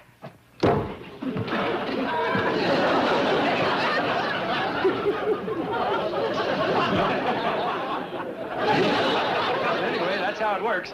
Well, that's all I got ready to show you right now. Do I get sworn in? If your escape hatch passes inspection, you're all set. Hot dog! My what? The escape hatch under your desk. I ain't got no escape hatch under my desk. Did you hear that, Kay? I can't believe it, Jay. H must never know. You mean I'm supposed to have a hole in the floor to get through? That's the first thing you should have prepared. But I can't make one there. Did I hear a potential 00 spy say he couldn't build an escape hatch? Well, not under that desk, you see. Let's go. Too bad. He was doing so well. Had a perfect score up till there. Give me another chance, please. Wait a minute, listen. Sorry, we're leaving town tonight. I'll have one by then. Is that a promise? Cross my heart and hope to gas myself. What do you think, Kay? We'll never find another brain like his. He's a 00 if I've ever seen one. Very well. But keep it top secret. Gee, thanks, Jay. You too, Kay. I'll have it ready when you get back. Hot dog! LMA, you and me's trading offices. Well, how come? I gotta cut a hole in the floor, and there's a steel ball under mine. I'm sure Mr. Drysdale will want to show you Jethro's office personally. Who's there? That you, Baker? No, Chief, it's the Clampetts. Oh. Come in, come in. Awful nice of you to have Miss Jane fetch us down. Oh, not at all. I thought you'd like to see what nice accommodations we've given Jethro. Hope he ain't being a double-knot nuisance to you, Mr. Drysdale. On the contrary. Yes, the chief was just saying having Jethro here makes the whole building more secure. Where you going, Jethro? I'm gonna climb up on your desk and jump through that hole I chiseled in the floor. Well, ain't no hole there yet. There will be. Help me up.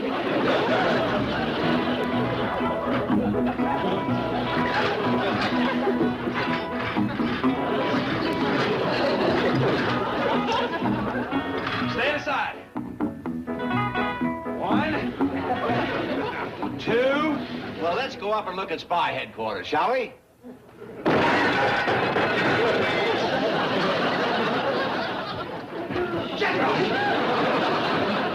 What the blue blazes is going on?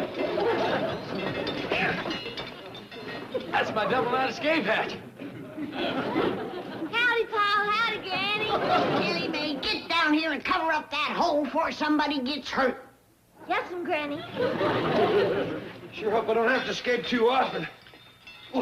It's a pretty fur drop. You mean you busted that hole in the ceiling of purpose? I had to. Otherwise, Jay wouldn't swear me in. Who's Jay? Well, he's the head spy from London. If I'd have put the hole where he wanted me to, I'd have had to bust into your vault. My vault? Yes, sir. Step into my office. I want to hear more.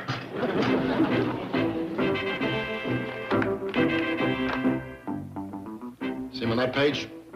No, sir. How about this page? There he is. That's old Jay. It's Tony the Torch Montanaro. Alias Vincent Baker. Alias Vince Vecchio. Alias Gene Booth. Alias Bob Graham. Boy, has he got disguises, huh? Ellie, you covered the hole, didn't you? Yes, ma'am, Granny. I sewed the carpet back over it.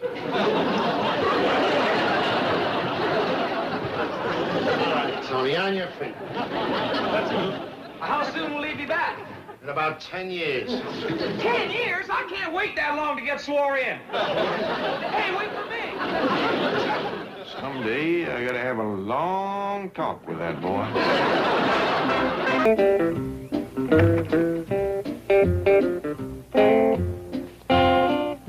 Now tie it on good. I got my best Sunday go-to-meeting outfit in there, and I don't want it falling off on the way home. Don't worry, Granny. Uncle Jed, how can one outfit weigh so doggone much? It ain't the outfit, it's the 70 pounds of mothballs. Now, hurry up and load the other stuff. Let's get going. But, Granny, we's gonna get home in plenty of time for the Possum Festival. I got campaigning to do, speeches to make, votes to get. Jethro, let's show Granny the sign you made first. Yes, sir. My dingies! That's a Jim dandy. It sure is, and we're gonna put it on the side of the truck quick as we get to Sibley. Wait a minute. Here comes Miss Drysdale. I want her to see it. She thinks she's so all-fired high and mighty in her big limousine. Now, Granny, the woman is doing us a mighty neighborly turn, offering to move in and take care of the place whilst we's gone. Yeah, I wonder why. Never mind, you just be pleasant. All right. But I still want her to see my son.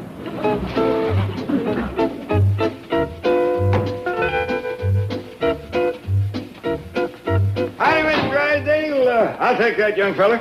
Well, Mr. Clampett, here's your housekeeper all ready to go to work. Yeah, well, it sure is uncommon kind of you, and we's all mighty grateful, especially Granny. Granny, come say howdy to Miss Drysdale. Be right there, just checking something. Fine boy. Congratulations, Granny. I see you're running for Possum Queen. Where'd you see that? Oh, the sign. Well, it was kind of forced on me. But it's a great honor if I win. Being Possum Queen is about the highest honor that can come to a woman. Last year it was Ladybird.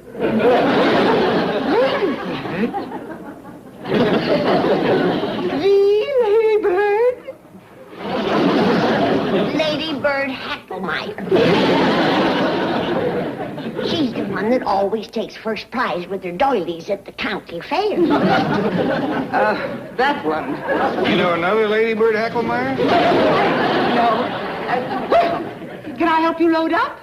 Oh, no. We can take care of that. You'd best talk to Ellie Mae about taking care of her critters. Oh, yes. Yes. That's something I'm looking forward to.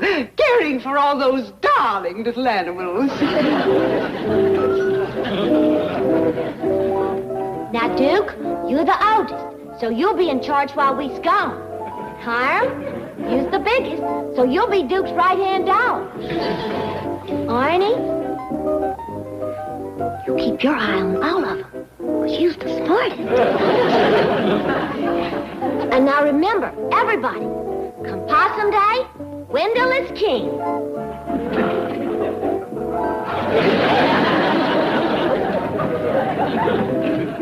You reckon this is enough lunch, Jed? Yeah, Granny, that ought to be enough to get us plumb home. Anything else to load? Yeah, boy, put this in the truck.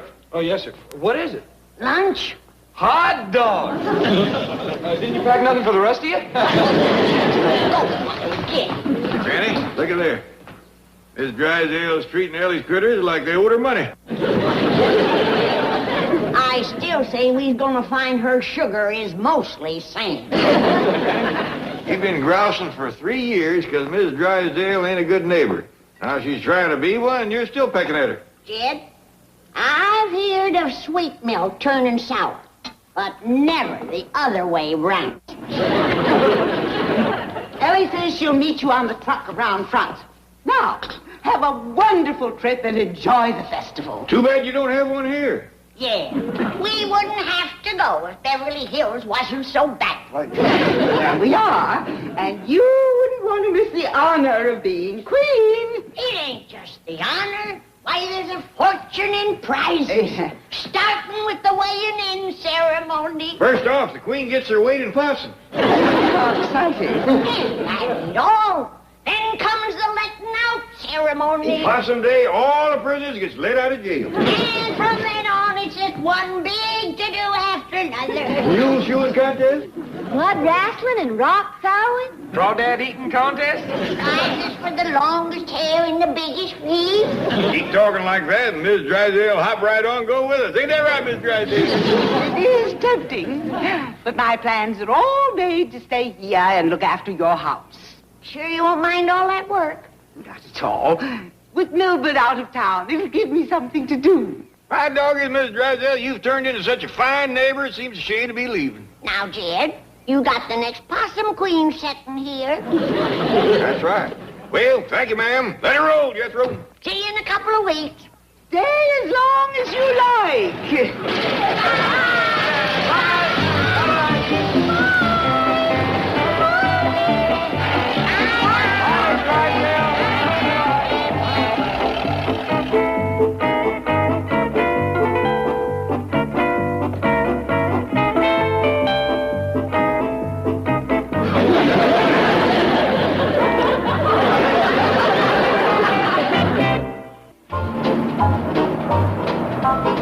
So, when I got a chance to fly back with Pendleton in his private plane, I figured why stay till Saturday. I'm saving airline fare, hotel bills, meals, taxis. Comes to a bundle. Good, sound economic thinking, Chief. Well, it isn't just that. I'm a sentimental so-and-so. I had to get back to my loved ones. How sweet. Yes, sir, when we get to the bank, I'm going into that vault and fondle every bill. For a foolish moment there, I thought you were talking about your family. Oh, I called Margaret from the airport. She was next door helping the neighbors pack up to leave. I thought the Bensons were in Europe. They are. The clerk! Step on it!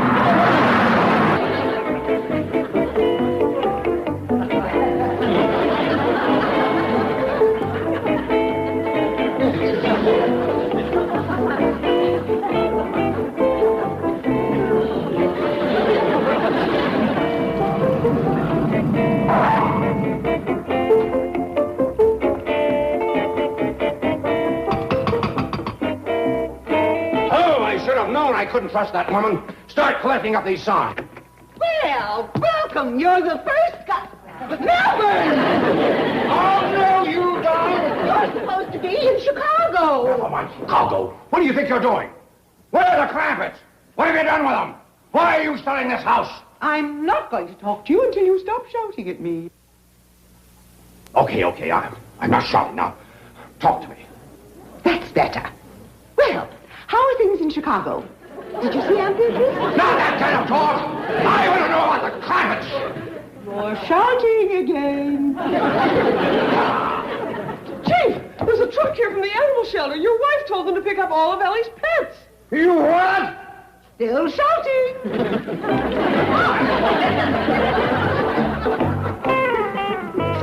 All right, Milburn, all right. I'll talk. Okay, let's have it. Where are the Clampetts? On their way back to the hills, and good riddance. Quick, Miss Hathaway, we've got to catch them. Wait! What about me? Yeah, mister, you got the key. Oh, yeah. Here. Drive her through the middle of town and let her out in front of her beauty shop.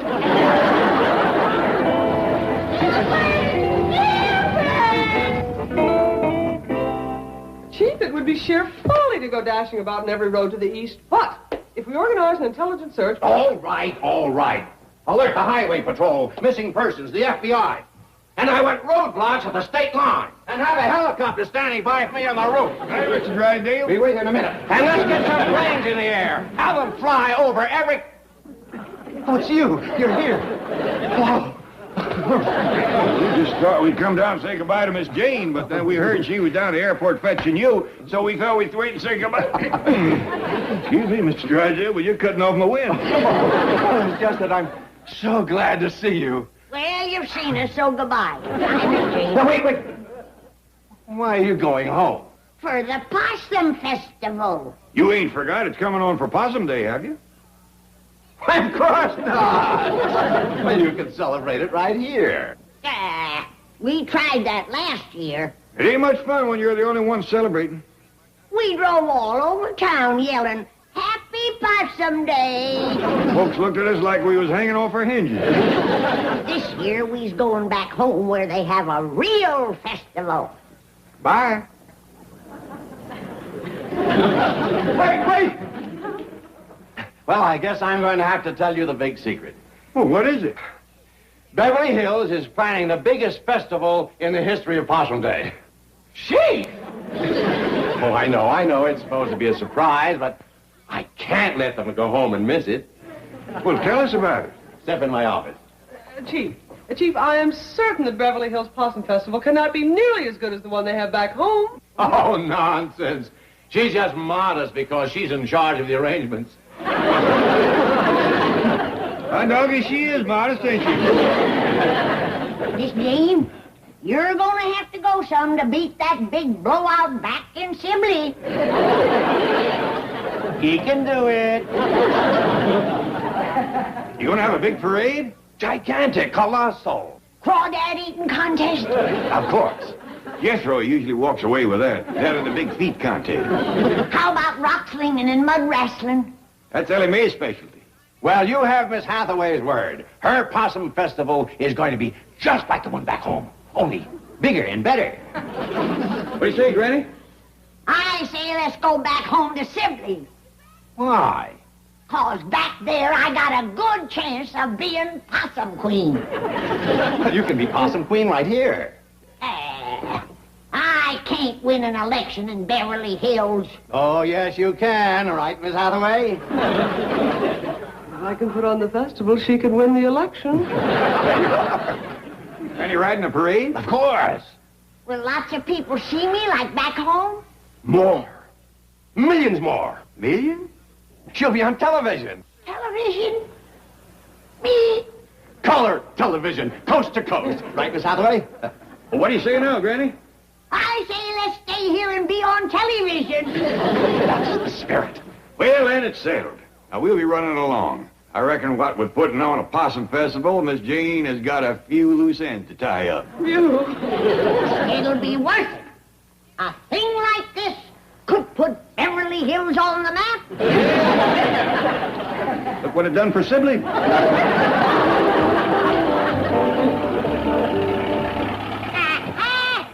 It just hit me. What hit you, Granny? Just drive the truck, boy. I'll find out what hit her. What hit you, Granny? Why Miss Drysdale turned so sweet on us. Why she offered to keep the house for us. Why did she, Granny? Drive the truck, boy. I'll find out why did you. Why did she, Granny? She wanted me out of town so she could be Possum Queen of Beverly Hills. You reckon so? Why, it's as plain as the nose on your face. I knew she was up to something.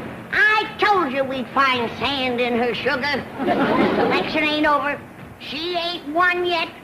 I'll stomp Beverly Hills from one end to the other. Sit down, Granny. So Miss Drysdale, and she knows everybody and her dog. Just drive the truck, boy. I've got experience on my side. I've run for Possum Queen 47 times. Yeah, but you ain't never won. It's true, Granny. Drive the truck, boy.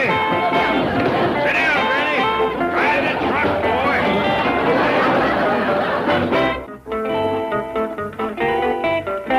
No, the Clampett mansion is not for sale. Those signs were a mistake.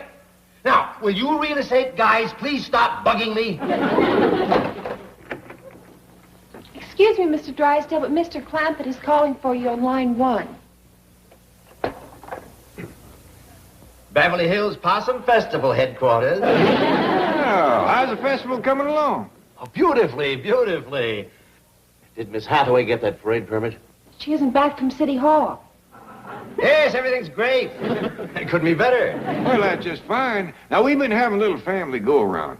Granny says she knows why your wife is so anxious to get us out of town. She does? It's because she don't want me running again her for Beverly Hills Possum Queen. Ain't that right? Yes, that's right. It was a dirty trick, and I'm going to see that she withdraws immediately and lets you win. You tell her she ain't gonna give me nothing. I'll beat her fair and square in her own backyard. And furthermore, you tell her for me that she ain't nothing special. Granny's a little worked up. Nothing she likes better than a good scrap. So you tell your wife to put on her rip-snortingest campaign, and may the best woman be Possum Queen. Bye. Hello. Mr. Clampett. Mr. Clampett, hello. Oh, boy. Well, what do you want?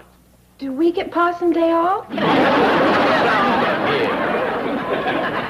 I told you that woman was up to something. I told you she couldn't be trusted. I told you. All right, Granny. Now, here's a chance to learn her a lesson. Now, let's get started on your campaign. Here's the girl with the good news. Well, let's have it. The city of Beverly Hills refuses to allow a possum festival, a possum parade, or the celebration of Possum Day in any way, shape, or form. All that good news? I implore you, tell the Clampetts the truth before it's too late. It is too late. Granny is all set to run against my wife for Possum Queen. Your wife? How did you ever manage that? Well, somebody has to get this show on the road. Now, let's see if you can hold up your end. You get over to that city hall and tell those jokers, I want my festival.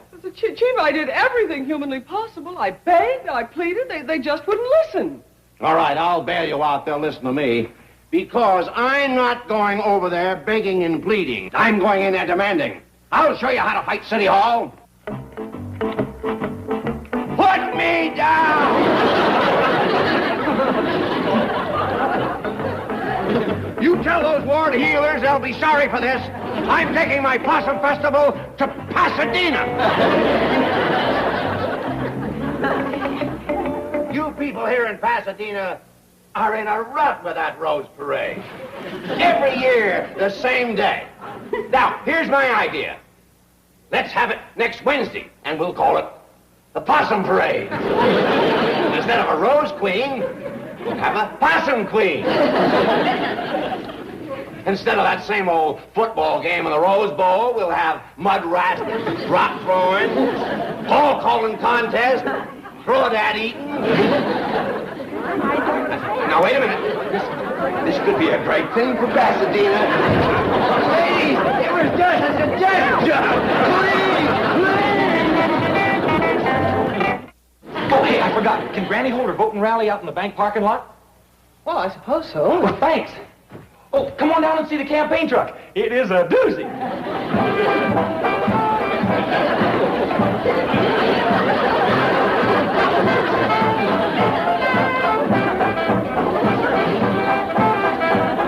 All right, Ellen, Mr. Needham. Howdy, Miss Jane, Miss Drago. Greetings. How do you like my bandwagon? Great crowd pleaser, ain't it? Oh, indeed it is. Folks are starting to come, Granny. Gather round, folks. Gather round. You're about to hear the keynote speech in my campaign for Possum Queen of Beverly Hills. Thank you. And now, folks, handshaking and baby kissing will be done at the end of my speech. Also, there will be free cider passed out. But just to get things rolling, I want you to hear a little of my campaign song that was wrote by my son-in-law here, handsome Jed Clampett. He's a widower, girls. He's got more money than a dog has fleas. Put the needle on, Ellie.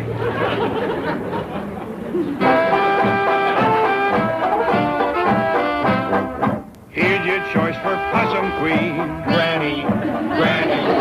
She don't ride no limousine. Granny all the way. Ordering to stay come election day. The finest queen you've ever seen. Granny all the way. I want to make my speech.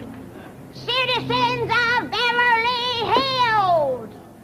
Citizens of Orange County, for years now, you people have been holding the same old Orange Festival with an Orange Queen, an Orange Parade. Who needs it? Let Florida have the oranges. We'll put on a Possum Festival and a Possum Queen and a Possum Parade. It'll be something. Great guns! Now, folks, in conclusion, it's exactly 1 week to Possum Day. Who will be your queen? Will it be Miss Drysdale or me? The choice is up to you. But come election day, remember where you got the cider that we's gonna pass out right now.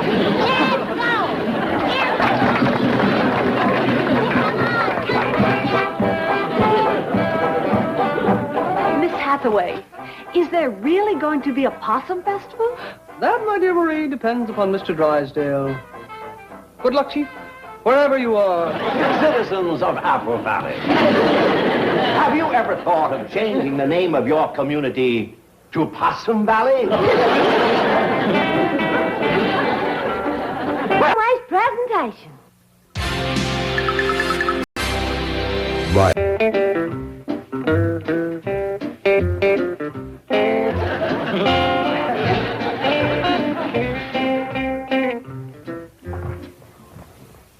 Good morning, Your Royal Majesty, ma'am. Jed, don't you go to jinxing me. I ain't queen yet. Granny, you got this election in your pocket. Miss Drysdale ain't even putting up a scrap. That's what's got me wondering what she's up to. Do you reckon that she's gonna pull out of the race?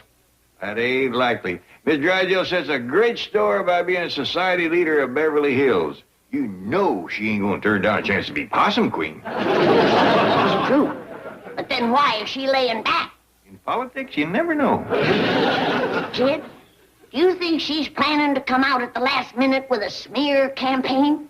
Ain't nothing she can dig up again you. Is there?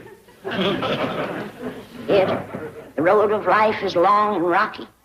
And when you've walked as many miles as I have, you're likely to stumble a time or two. Well, I reckon your slate's as clean as any. Nanny, Jethro and me's got some more election posters ready for you. Well, give them to my campaign manager here. I can't stand it no longer. I gotta peek through the hedge and see what Miss Drysdale's up to. She ain't up to nothing. We could have told her that. Well, let me see the posters. Maybe we can stir up something. Granny the Possum's Choice. Vote the Granny ticket. Granny will cut taxes. Granny will cut taxes. Yes, sir. That's a real popular campaign promise. Everybody from mayor to president makes that one. Yeah, but Granny ain't. Well, I reckon she can keep it about as good as the others have. You got some more, too, Pa. Where do you want them? I want 'em where Mrs. Drysdale is sure to see 'em. Wednesday is Possum Day, and there still ain't no sign of her campaign. Ain't no sign of Possum Day, neither. What do you mean? Well, Ellie and me's been all over Beverly Hills. Don't look like they's getting ready for no festival. Parade or nothing.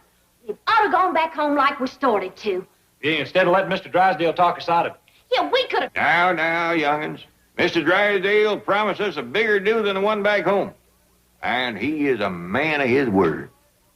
Chief, why did you lie to them? I did not lie.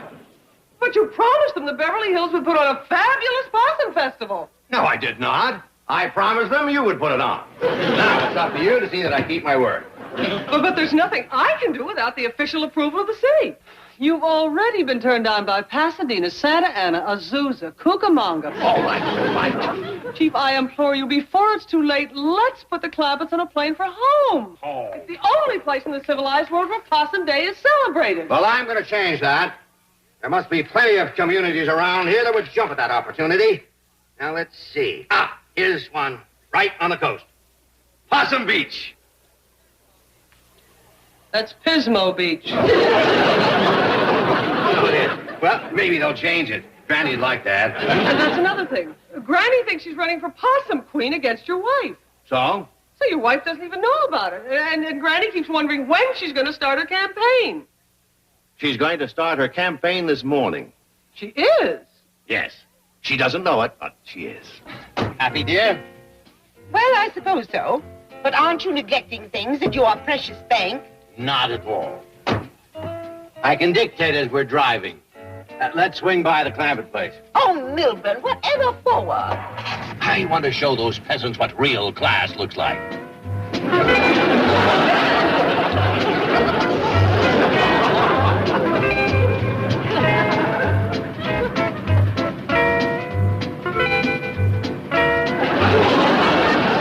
How long are we supposed to wait out here? All Mr. Drysdale said was to go out front. There was something coming by we ought to see. Well, he better hurry. Yonder comes the limousine. What's that sign on the front? It says vote for Maggie. She's come out in the open at last. Big one on the side. She's campaigning for real now. I don't want no shoe-in. Down with Granny. Disgusting exhibition. What's that, dear? Granny is running behind. She probably thinks she can beat you to the corner. Beat me? In a limousine? Oh, how utterly absurd. That is circle a block. She'll follow us clear into town. It's a disgrace to Beverly Hills. She and her entire family should be run out of town. Did you notice that sign on the front of the mansion? Granny for Possum Queen? What a revolting idea. Keep talking, dear. Why doesn't that stupid woman give up? Come back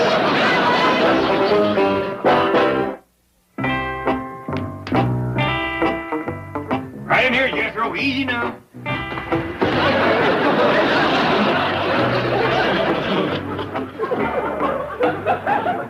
Hey, she is really bushed. She was holding her own the first 2 or 3 miles. I think she'd have caught the car if she hadn't a trip. I reckon you best tote her right on up to her room. you don't. I got a campaign to run. Really, I think you've done enough running for a while. I declare you look like the last prune in the box. I'll be all right. Get me out of this thing. All right. I'm all right. And now that Miss Drysdale has showed her hand, we got to swing into action. Ellie, you go and put on a pretty dress and commence passing my vote getters around house to house. Yes, Granny. Vote getters? Yes, Jed, it's a gift package.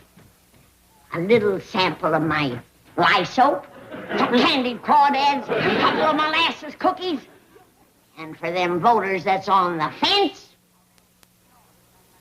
a little snort of my friendly persuader.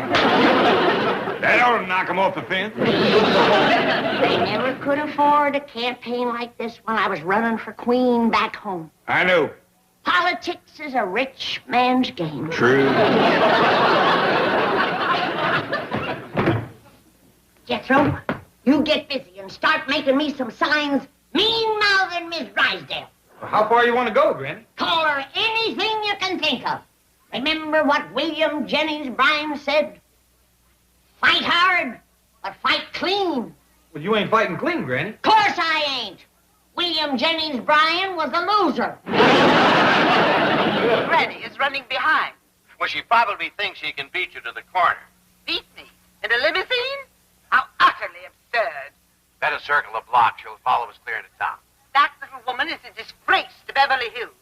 She and her entire family should be run out of town. I told you I'd get Margaret's campaign going. Call the radio station and buy some time. For this? Well, a little editing and the proper questions. This can make a very explosive interview. It might even get Margaret elected Possum Queen. You are a victim of self-hypnosis. There is not going to be a Possum Queen or a Possum Festival or a Possum Parade or a Possum anything. You haven't taken care of those details. All right. Don't get hysterical. I'll pull this out of the fire for you. When I get through at the radio station, I'll pick out the spot for the celebration. Let's see. Seal Beach, Costa Mesa, Dana Point, San Clemente. Oh, I'm going to make one of these little communities world famous as the home of the International Possum Festival. Granny, how's this for a mean-mouthed sign? Well, that's the right idea, but it could be a mite stronger. Oh, look at this side.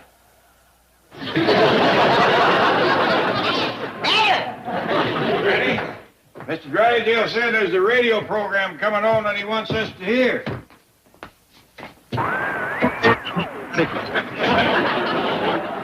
Right here's where it's coming on. This is KBH, the voice of Beverly Hills. The following is a paid political announcement by the Margaret Drysdale for Possum Queen Committee. Mrs. Drysdale, how do you think the campaign is going? Granny is running behind. Think she has a chance to beat you? Beat me? How utterly absurd. How do you feel about your opponent personally? That little woman is a disgrace to Beverly Hills. She and her entire family should be run out of town. My doggies, that's hitting low. I'm sure those words are spoken only in the heat of a political battle. When the election is over, you'll probably be good friends. What a revolting idea. Well, thank you, Mrs. Drysdale. Why doesn't that stupid woman give up? Thank you, Mrs. Drysdale. What a disgusting exhibition. Thank you, Mrs. Drysdale. We now return you to our regularly scheduled program. Now, Granny, don't cut loose in front of the young'uns. Go in the pantry first and let off some steam.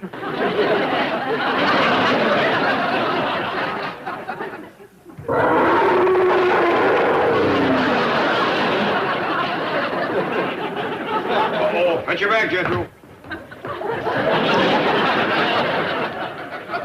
I'm sorry, Granny, but there's a limit, even in politics.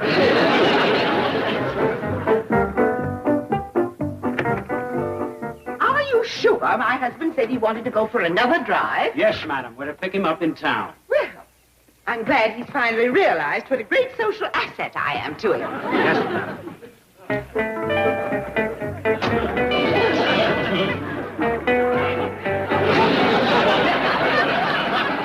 Come on, Ellie, come on. Just want to make sure I had all the boat getters. All right, get up here in the back, honey, so you can hand them out. Just a minute. Duke! Go around the neighborhood now and give everybody a look.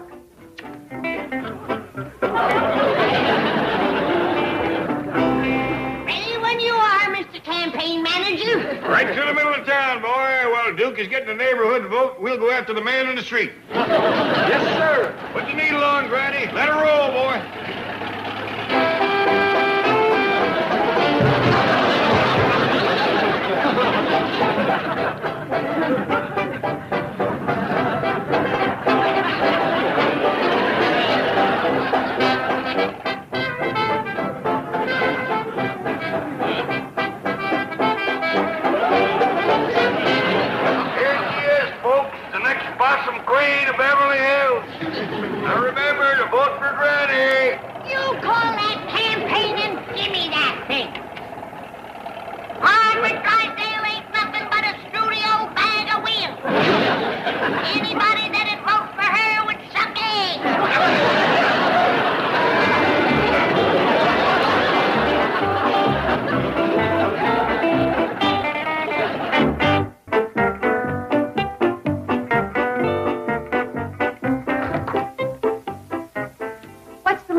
Mr. Drysdale found a spot for the Possum Festival? Not yet.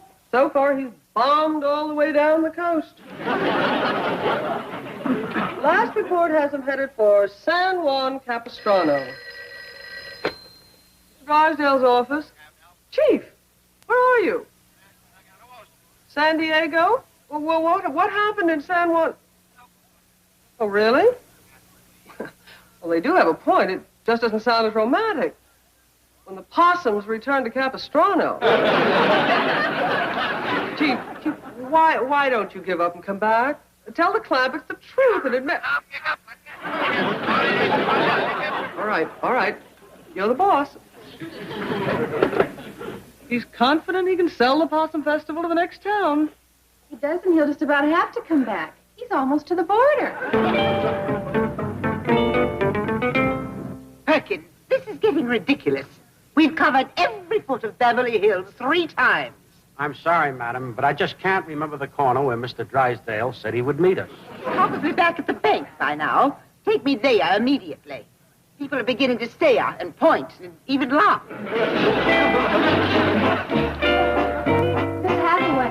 Miss Hathaway. I'm sorry, Janet, there is no further news. Ever since the chief crossed the border, a curtain of silence has descended.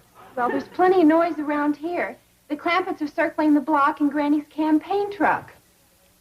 They're announcing a big political rally in the bank parking lot. Oh, dear. Well, let's get down there and see what we can do. Gather around, folks. Granny's going to discuss the issues of this campaign. You're going to hear some real name calling and mud slinging. Granny.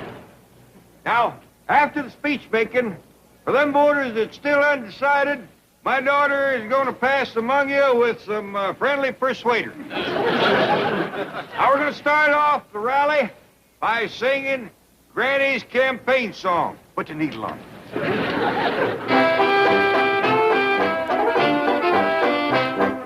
Here's your choice for Possum Queen, Granny. Granny. She don't ride no limousine. Granny all the way. Vote her into Hey, lady, what's this all about? Probably one of those hidden camera shows.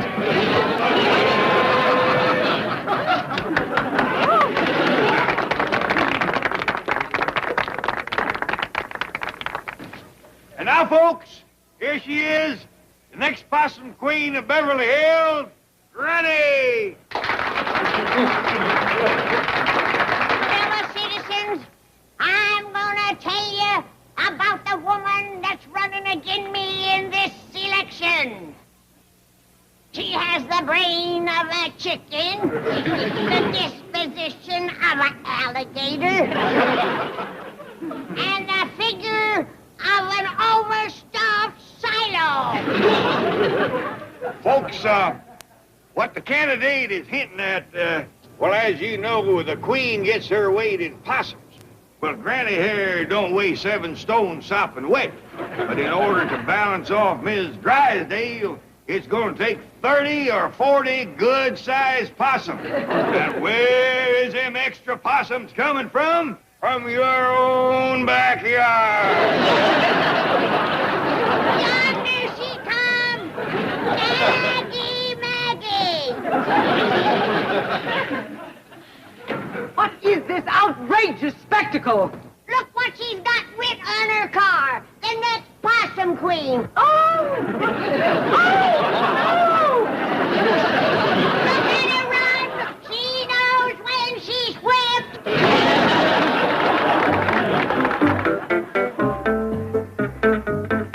Morning, Miss Hathaway. Morning, Joe. Dear, still not back. Morning, Miss Hathaway. Happy Possum Day. It's not funny, Miss Treagle. I was just about to call the Missing Persons Bureau.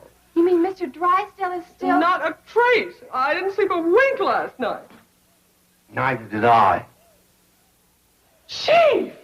Where have you been? Riding a burro across Mexico. Well, what about my car?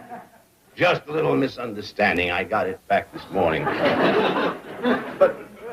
there isn't going to be any possum festival. I was even turned down by Death Valley. Oh, I should have listened to you, Miss Hathaway. I never should have lied to the Clampetts. It was just my foolish pride. No.